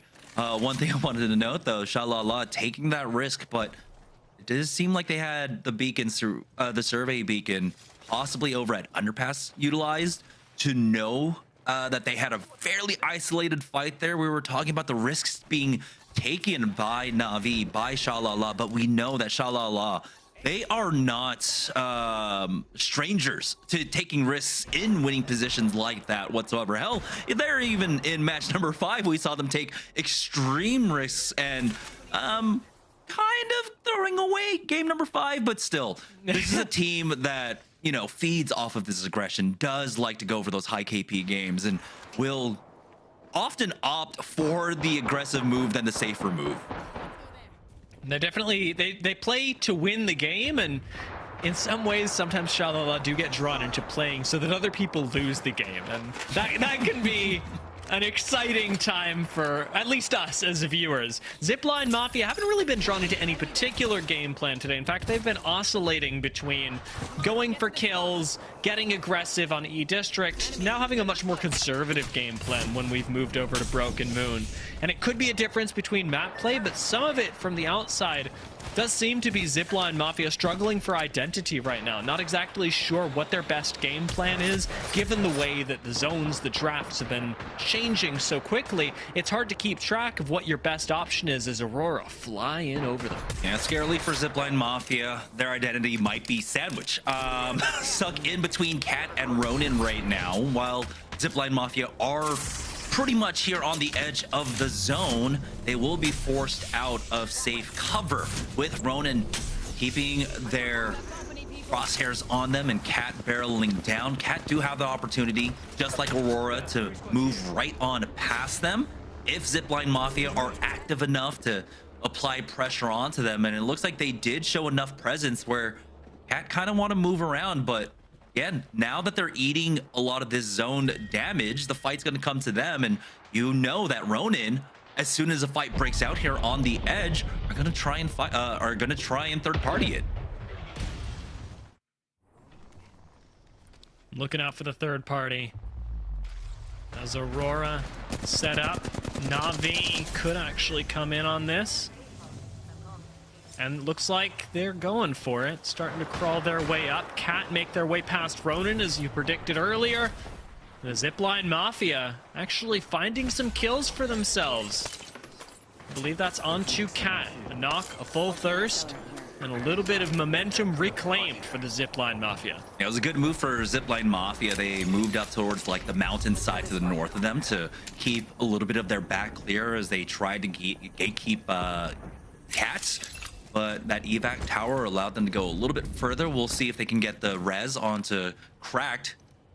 But for Na'Vi, who have recovered completely, they are still working on getting their econ back on up. We'll see if Hierarcha, of course, can get himself up to that purple, get that upgrade for himself. But it's Ronin now taking the fight up against Zipline Mafia.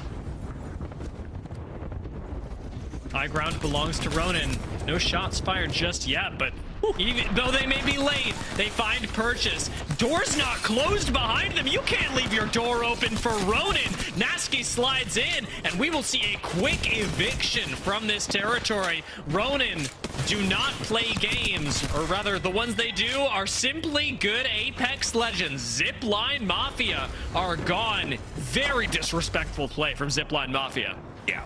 They weren't forced to take that fight up against Ronin, but they wanted to try and maintain that slow side of the zone if they could. You can see now Ronin are creeping in with it, but they would have had an opportunity to basically play that south side of the zone.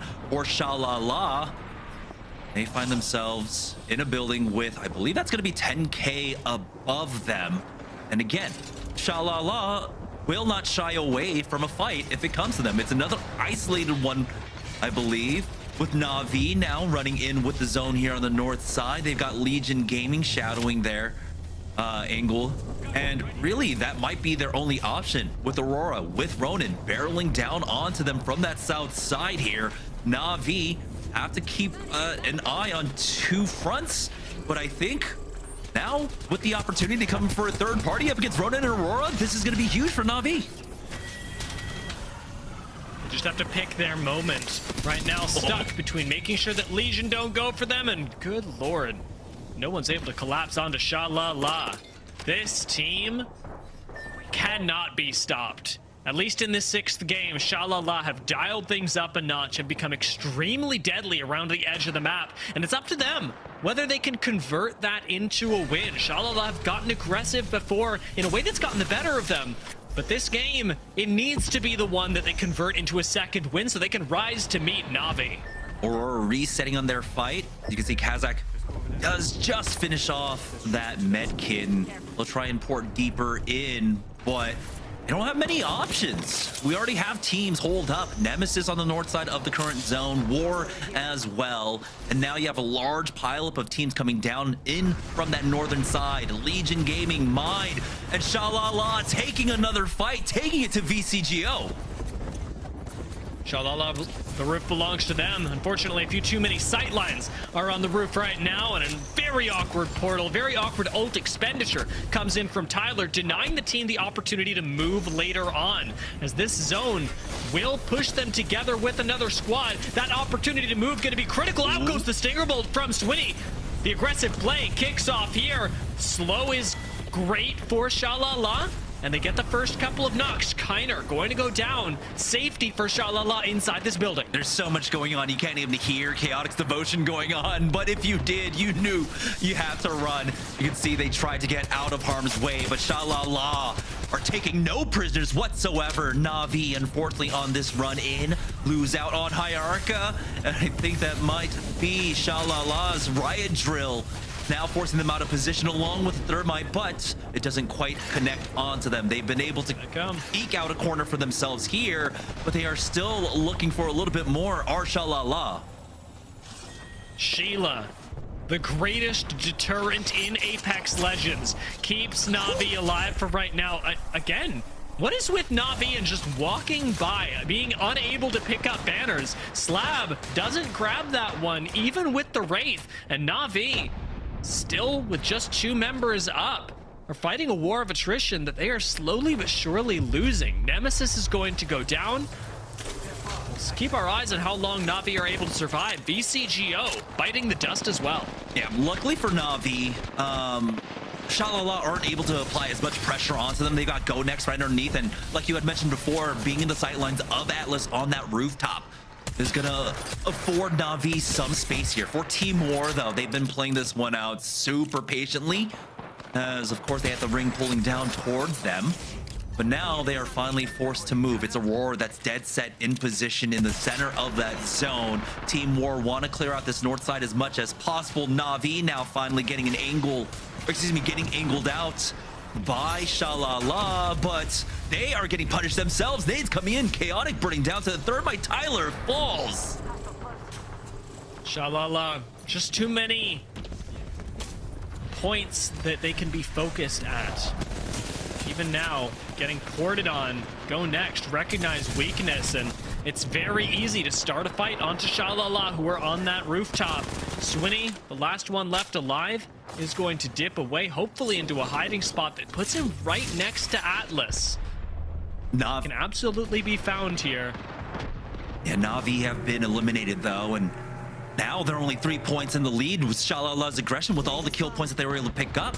You're sitting here at 65 points, so this is going to be crucial for him to be able to rat this one out. Just a few more position points, and that will be it. One more team knocked out. That's one more point for Shalala to pick up, but he still needs to survive until top 3 to overtake Na'Vi.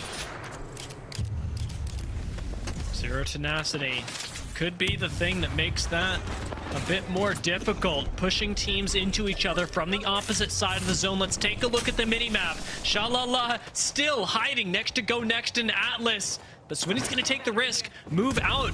I think GoNext are watching this with 1 member on the outside. Shalala will go down.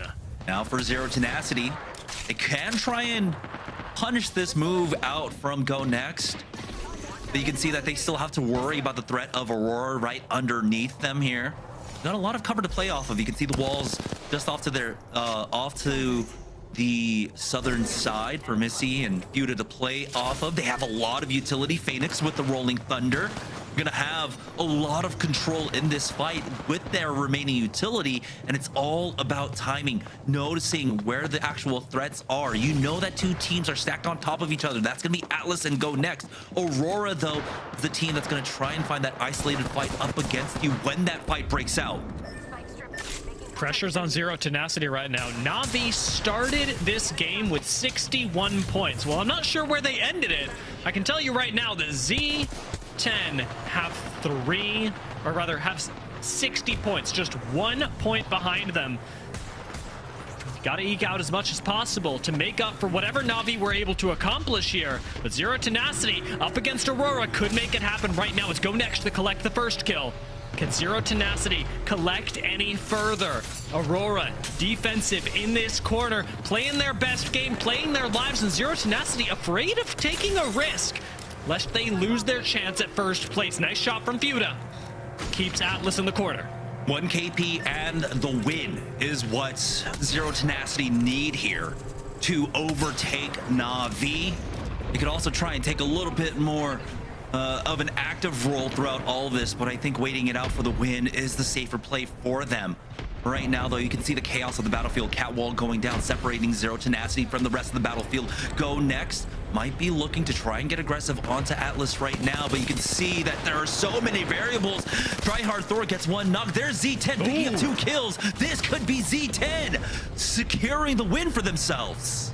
And they make a play for first here, walling off the 2 remaining squads, Atlas and Aurora. But they don't know that Aurora and Atlas do not want to fight each other, especially not Atlas with the 1 member left. So this wall's going to go down to essentially no effect. Zero Tenacity whipping a big ultimate right there, and Aurora jumping down at just the right time to take advantage of it, taking down Micey. Aurora now make their play for the win. They give up Pike to Zero Tenacity though, and Feuda's got no problem farming him from there. Tryhard Thor gonna try and sweep in here as Feuda with the heals has to take that last 1v1 up against Aurora, looks for the shield swap and gets the win. Zero Tenacity take first in game 6 and should take first overall. Wow, how close was that? Na'Vi go down with 68 points and Z10 needed the win. And just 1 kill point, but they ended up picking up maybe 4 more at the end there. So very, very strong showing. But like you had mentioned, it was a great wall coming out from Zero Tenacity. That cat wall really separating out Atlas along with Aurora, trying to force that fight. But you saw that the fight came to them. Unfortunately, that team ended up dropping down into a gulch and left themselves at that low ground. It was easy cleanup at that point for Zero Tenacity. It was still a little bit close with Tryhard Thor still staying alive there at the end, but you saw how calm, cool, and collected they were at the in that final engagement to clean things up and secure the win on the day. Yeah, I really liked the idea from Aurora to drop down and try and take the win against Zero Tenacity, but then the fact that, like you said, they just stayed there in this low ground where they were easily taken down. I mean, it was scary to watch Rain. You can understand that the pressure does get to you in these end games, especially when you, Aurora, are trying to make it out from a much worse place on the leaderboard than Zero Tenacity. 100%. Aurora are definitely finding themselves in the middle of juggernauts in this tournament today, just going back and forth. We saw VCGO kind of jump out to the start of it and make sure that everyone felt the pressure. Nemesis, GoNext stayed around quite a bit, and then Ronin and Shalala were leading the entire time away. So Aurora just trying to find their place in that element, but the team that we didn't see coming, because there was no reason to see them coming except towards the latter half of this match day, was Zero Tenacity, who found themselves with multiple 20+ point games, but only 1 win. These guys had an amazing showcase. 2nd place in game 3 with 15 kills. 2nd place in game 4 with 4 kills. 5th place in game 5 with 5 kills. And then, of course, 1st place with 10 kills. That's enough, we think, to get them to 1st place overall. Mizey, Feuda, Phoenix from Z Tenacity doing what many thought would be unthinkable. Good stuff from Aurora. Atlas, GoNext, and Shalala there in that final zone. It was a fun one to watch, guys, and break down. But Dia, you know, this is the way that we love to see EMEA showcase. It's Zero Tenacity with that win that take the day, surpassing Natus, Vincere, Shalala, GoNext, Ronin, and ultimately stealing the headline. Yeah, this is a really huge day for Zero Tenacity. His 1st place on a single match day does so much for you, and they didn't start the day in a terrible spot either. Zero Tenacity still had a fighting chance, starting off the day in 12th and just needing to have a good day to keep them in top 20. Jumping up now with the 1st place on a match day is going to boost them into certainly regional finals territory. They can, I don't want to say take their foot off the gas for the rest of the season, but the focus won't be so much on their performance as their development towards ultimately the next couple of lands. Yeah, Jamerson, these are just, you know, it was a great day all around. We kind of say juggernauts, but in a way, I just think up until those last couple of games, it was anybody's match day, and it was going to be about who decided to take it, who found that little moment of magic and brilliance to get themselves at the top. Yeah, I mean, if you take a look at the point spread between the top 3 teams, it's only 4 differentiating 1st from 2nd, and then also that split between 2nd and 3rd. So it was extremely close, and you saw that there was a difference in play style coming out from both Zero Tenacity and Shalala, who were both trying to overtake Na'Vi. Shalala were trying to take things more into their own hands, right? They were taking a lot of early fights and mid-game fights and then get into that late game. But for Zero Tenacity, they let the game come to themselves. They let themselves, of course, secure the placement points instead of going aggressive, taking the risks. So it goes to show that both styles still can work. I'm glad to see that despite all the changes that Shalala are still playing with a very clear identity. But I think for Zero Tenacity to be able to find purchase on this game day, especially up against a team like Na'Vi, who are also playing zone and they have to contend with that, but also against the aggression of Shalala, and they are able to hold their own, it's a very strong showing going into the rest of the split. Well, I'm excited to talk a little bit more about the micro elements of that last end zone. We'll get to it in a bit, but we are still waiting for those overall standings. And let's just kind of set the table, I guess, auditorily.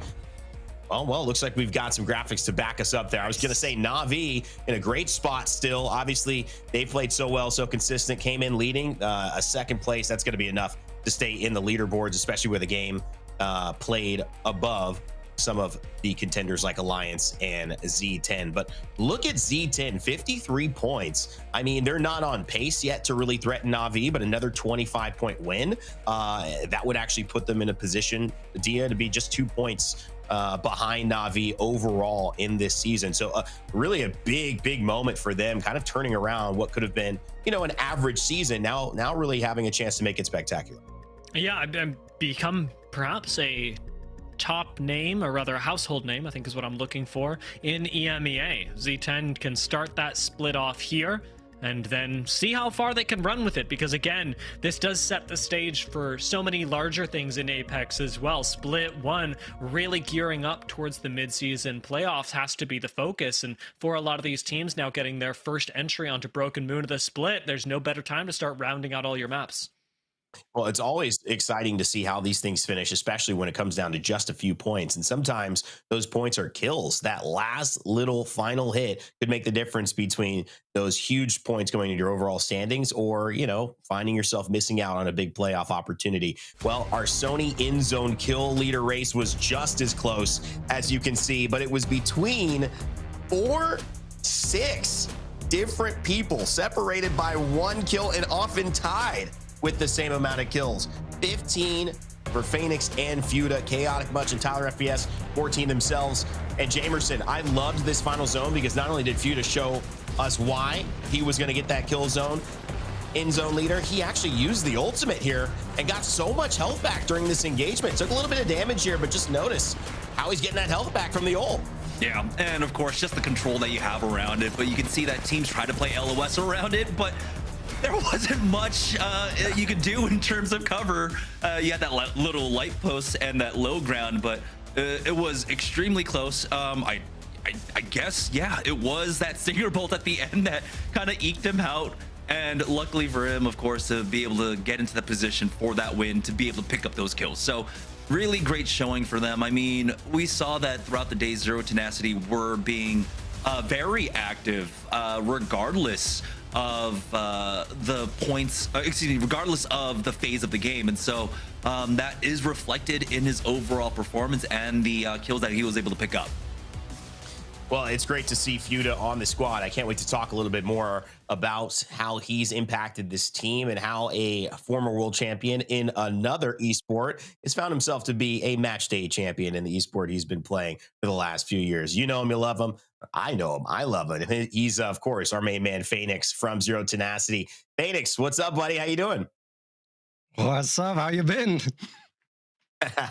What's good, man? Hey, it's always great to talk to you. Always great to see you. I saw you a little bit recently, and it's just awesome to see you guys succeeding here. I love this match day, and I kind of want to dive in. You know, you and Fuda and Mizey, talk to me about this team. What do you love about the way you guys have been able to be effective today, and walk me through just kind of why things have been working for you guys so well? I mean, it's kind of weird because usually we always do really well to start and then end really bad, and that like ruins our day. But this time around, it actually was the other way around. We had a really rough start and then got some really good games. And I think the reason why it's working is purely because like I think we just played with confidence. Like I think that was it. It was, even though we got 2 bad games in, we still were confident that we can do it. Kept hyping each other up, remained calm. And I think that combined with like the roles fitting in place is just what made this win this day. You know, this is going to sound weird, but I have to tell you, I've really enjoyed your play since you were on Forg Gang a long time ago. Like that team was like so much fun to me. I remember watching you guys in a couple third-party tournaments and really having a blast. And you as an IGL have gone through so many rosters and so many metas. Now that, you know, we've had the Open and we've moved into the release of Sparrow, the bow being back on the ground, all of this, how is it impacting your read on the meta, other EMEA teams' read on the meta, and how are you approaching it as a really history at IGL? I mean, first of all, going through the many rosters, like, I've never really had any issues with my previous players, like team members. I love them, and this roster is just like as amazing. It just, sometimes you just go through roster changes. What happened with Sparrow was just, it allowed me to be out of crypto jail. Like, I know crypto is good, don't get me wrong. Crypto is extremely strong. But as an IGL, sometimes you get stuck in this prison where you have to play crypto no matter what. And now we can at least play Sparrow to get some UAVs. And I don't have to just sit on my drone 24/7. I can shoot my gun. It's so nice. I'm so glad they added Sparrow. Yeah, I mean, overall, we're talking, of course, being out of crypto jail, but how has it been like for you just adjusting to having to pick up so many more or play so many more new legends with the legend ban system coming in? I mean, you have a lot of things shaking up, right? Roster changes, things like that happening, but now you're also adding on having to really refamiliarize yourself with other legends. Walk us through that and really how that affects your performance throughout the match day as you change through those legends. I mean, honestly, the ban system is amazing because I'm just thinking back to every first game. Alter always gets banned because Alter is so annoying. You get a knock, they teleport away. A team ins you, they teleport away. Like, people get away with so much stuff. Like, I'm sure it's like, it's nice. You're playing zone, you can do some stuff, but oh my, it's annoying. People get away with murder sometimes. It's actually insane. So I'm glad there's a legend ban. I love playing more legends. Like I said, I've been in crypto jail. I think I played like 4 different characters today. It's amazing. It's like actually nice to be able to play other characters for once. Like, this ban system is amazing because otherwise it just gets still. Everyone just plays the same comms. It just gets like a mirror matchup. Like, I feel like nowadays, usually people get banned or like a legend gets banned with 10 to 11 picks because there's so many like variety comps now. It's amazing. I mean, you know, you could tell you guys have a lot of strong energy. Obviously, you're going to be hyped up after taking the win in match day. It means a lot for your overall standings too. But you yourself, I mean, let's talk about your personal performance. You know, putting together some of the clips for how we do this show. You look at highlights, you look at things. You and Fuda, you guys had highlights across the board all throughout today, and you actually ended up tying for first in our kill leader race. Just walk me a little bit through your own performance and you know, were shots just landing? Was it just, you know, the vibes were high? I mean, what was it, man? Why were you you know, so effective today? I think it started in game 3 because game 1 and 2, I basically IGL'd us into death 2 games in a row, and I felt really bad for my team because, you know, obviously they don't get to play, they just listen to me, and then they just die because they listen to me. And then game 3, I was like, you know what? I will step on my game. First of all, I died for free again. Pretty bad play by me, don't get me wrong. But then I got like 9 kills that game or something. All of a sudden, I was just hitting. I had a 1-2 on my R9. It's like an ugly scope, but somehow it was working. So I'm going to try that definitely more. It was actually hitting. So the 1-2 might just be coded. And I have no clue. But I think it was just the fact that I was off the crypto jail. I just wanted to shoot my gun so bad. And it actually worked. And I think that's why I finally got the kills. You're like, they let you out of crypto. You're like, man, I got to take advantage of this moment. Otherwise, I might go back. They might send me back if I don't hit my shots. Yes. Oh, no. Exactly. Exactly what happened. I was like, oh, if I do bad, I'm stuck. Yeah. Dude, always a blast to talk to you, buddy. We'll let you go, but congratulations on the win. Thanks for the interview, and good luck with the rest of the season. Thank you guys so much for having me. I appreciate it. All right, Phoenix of the incredible performance, top kill leaderboard, next to Fuda, Zero Tenacity take the win in EMEA Match Day 5, and they do it in style. Guys, final thoughts as we close out EMEA, kind of get ready to turn our attention towards the other region coming up later. DL, I'll start with you. I mean, it's a big day, especially when we're introducing Broken Moon and the first time that we're getting to see Group C since the Open. It's clear that there's still a lot of chaos as we sort through what the new meta means and especially what the new map means. And that was really apparent in EMEA. I am wondering how this will transition over to NA, especially after Funk talked so much trash today. Are we going to see a little bit more slower gameplay in North America, or are we going to be just as lost? That's my question. Yeah, I feel like this group in particular, especially with all the roster shakeups and what happened to the lobby, you know, having 18 teams overall did shake things up a lot more than you would expect. But we did have 19 teams in our matches yesterday, and so it wasn't as much of a Wild West show here as it was. But honestly, I'm kind of here for the chaos. I'm here for not perfect play all the time when it comes to Apex Legends. And so when you have teams that are taking a few more risks, it becomes a lot more exciting to watch overall. Again, you know, we were talking about Shalala and the risks that they take overall. I love seeing that kind of play style coming out from them. So I'm glad that we get to see that, you know, it's kind of moved away from that perfect play. I want to see these risks. It's just making things feel a lot more alive. Big shout out. We love the changes to the Legend Band system, and it seems like the players are loving it too. I know Zero Tenacity are loving it today. Great stuff in EMEA. Thank you guys as well. Time to take a little bit of a break before we get ready for coming up in just a bit, our North America region. That's right. We'll be back online with a chance to go ahead and talk about NA. Funk was talking a little smack, saying EMEA didn't know how to rotate. I mean, Funk, we'll find out, because America is going to have to put on a show that's equally as scintillating as what we just saw. A final Game 6 takeover from third place to first to close it out. I love it. Guys, follow us on Play Apex Esports on X, of twitch.tv/PlayApex on Twitch, and youtube.com/PlayApex Esports to keep up to date with all things ALGS. It's been fantastic. Congratulations to Zero Tenacity. Good stuff, Dia and Jamerson. Of course, I've been your host, Rain Day. We'll see you all in just a bit for North America, so don't go anywhere.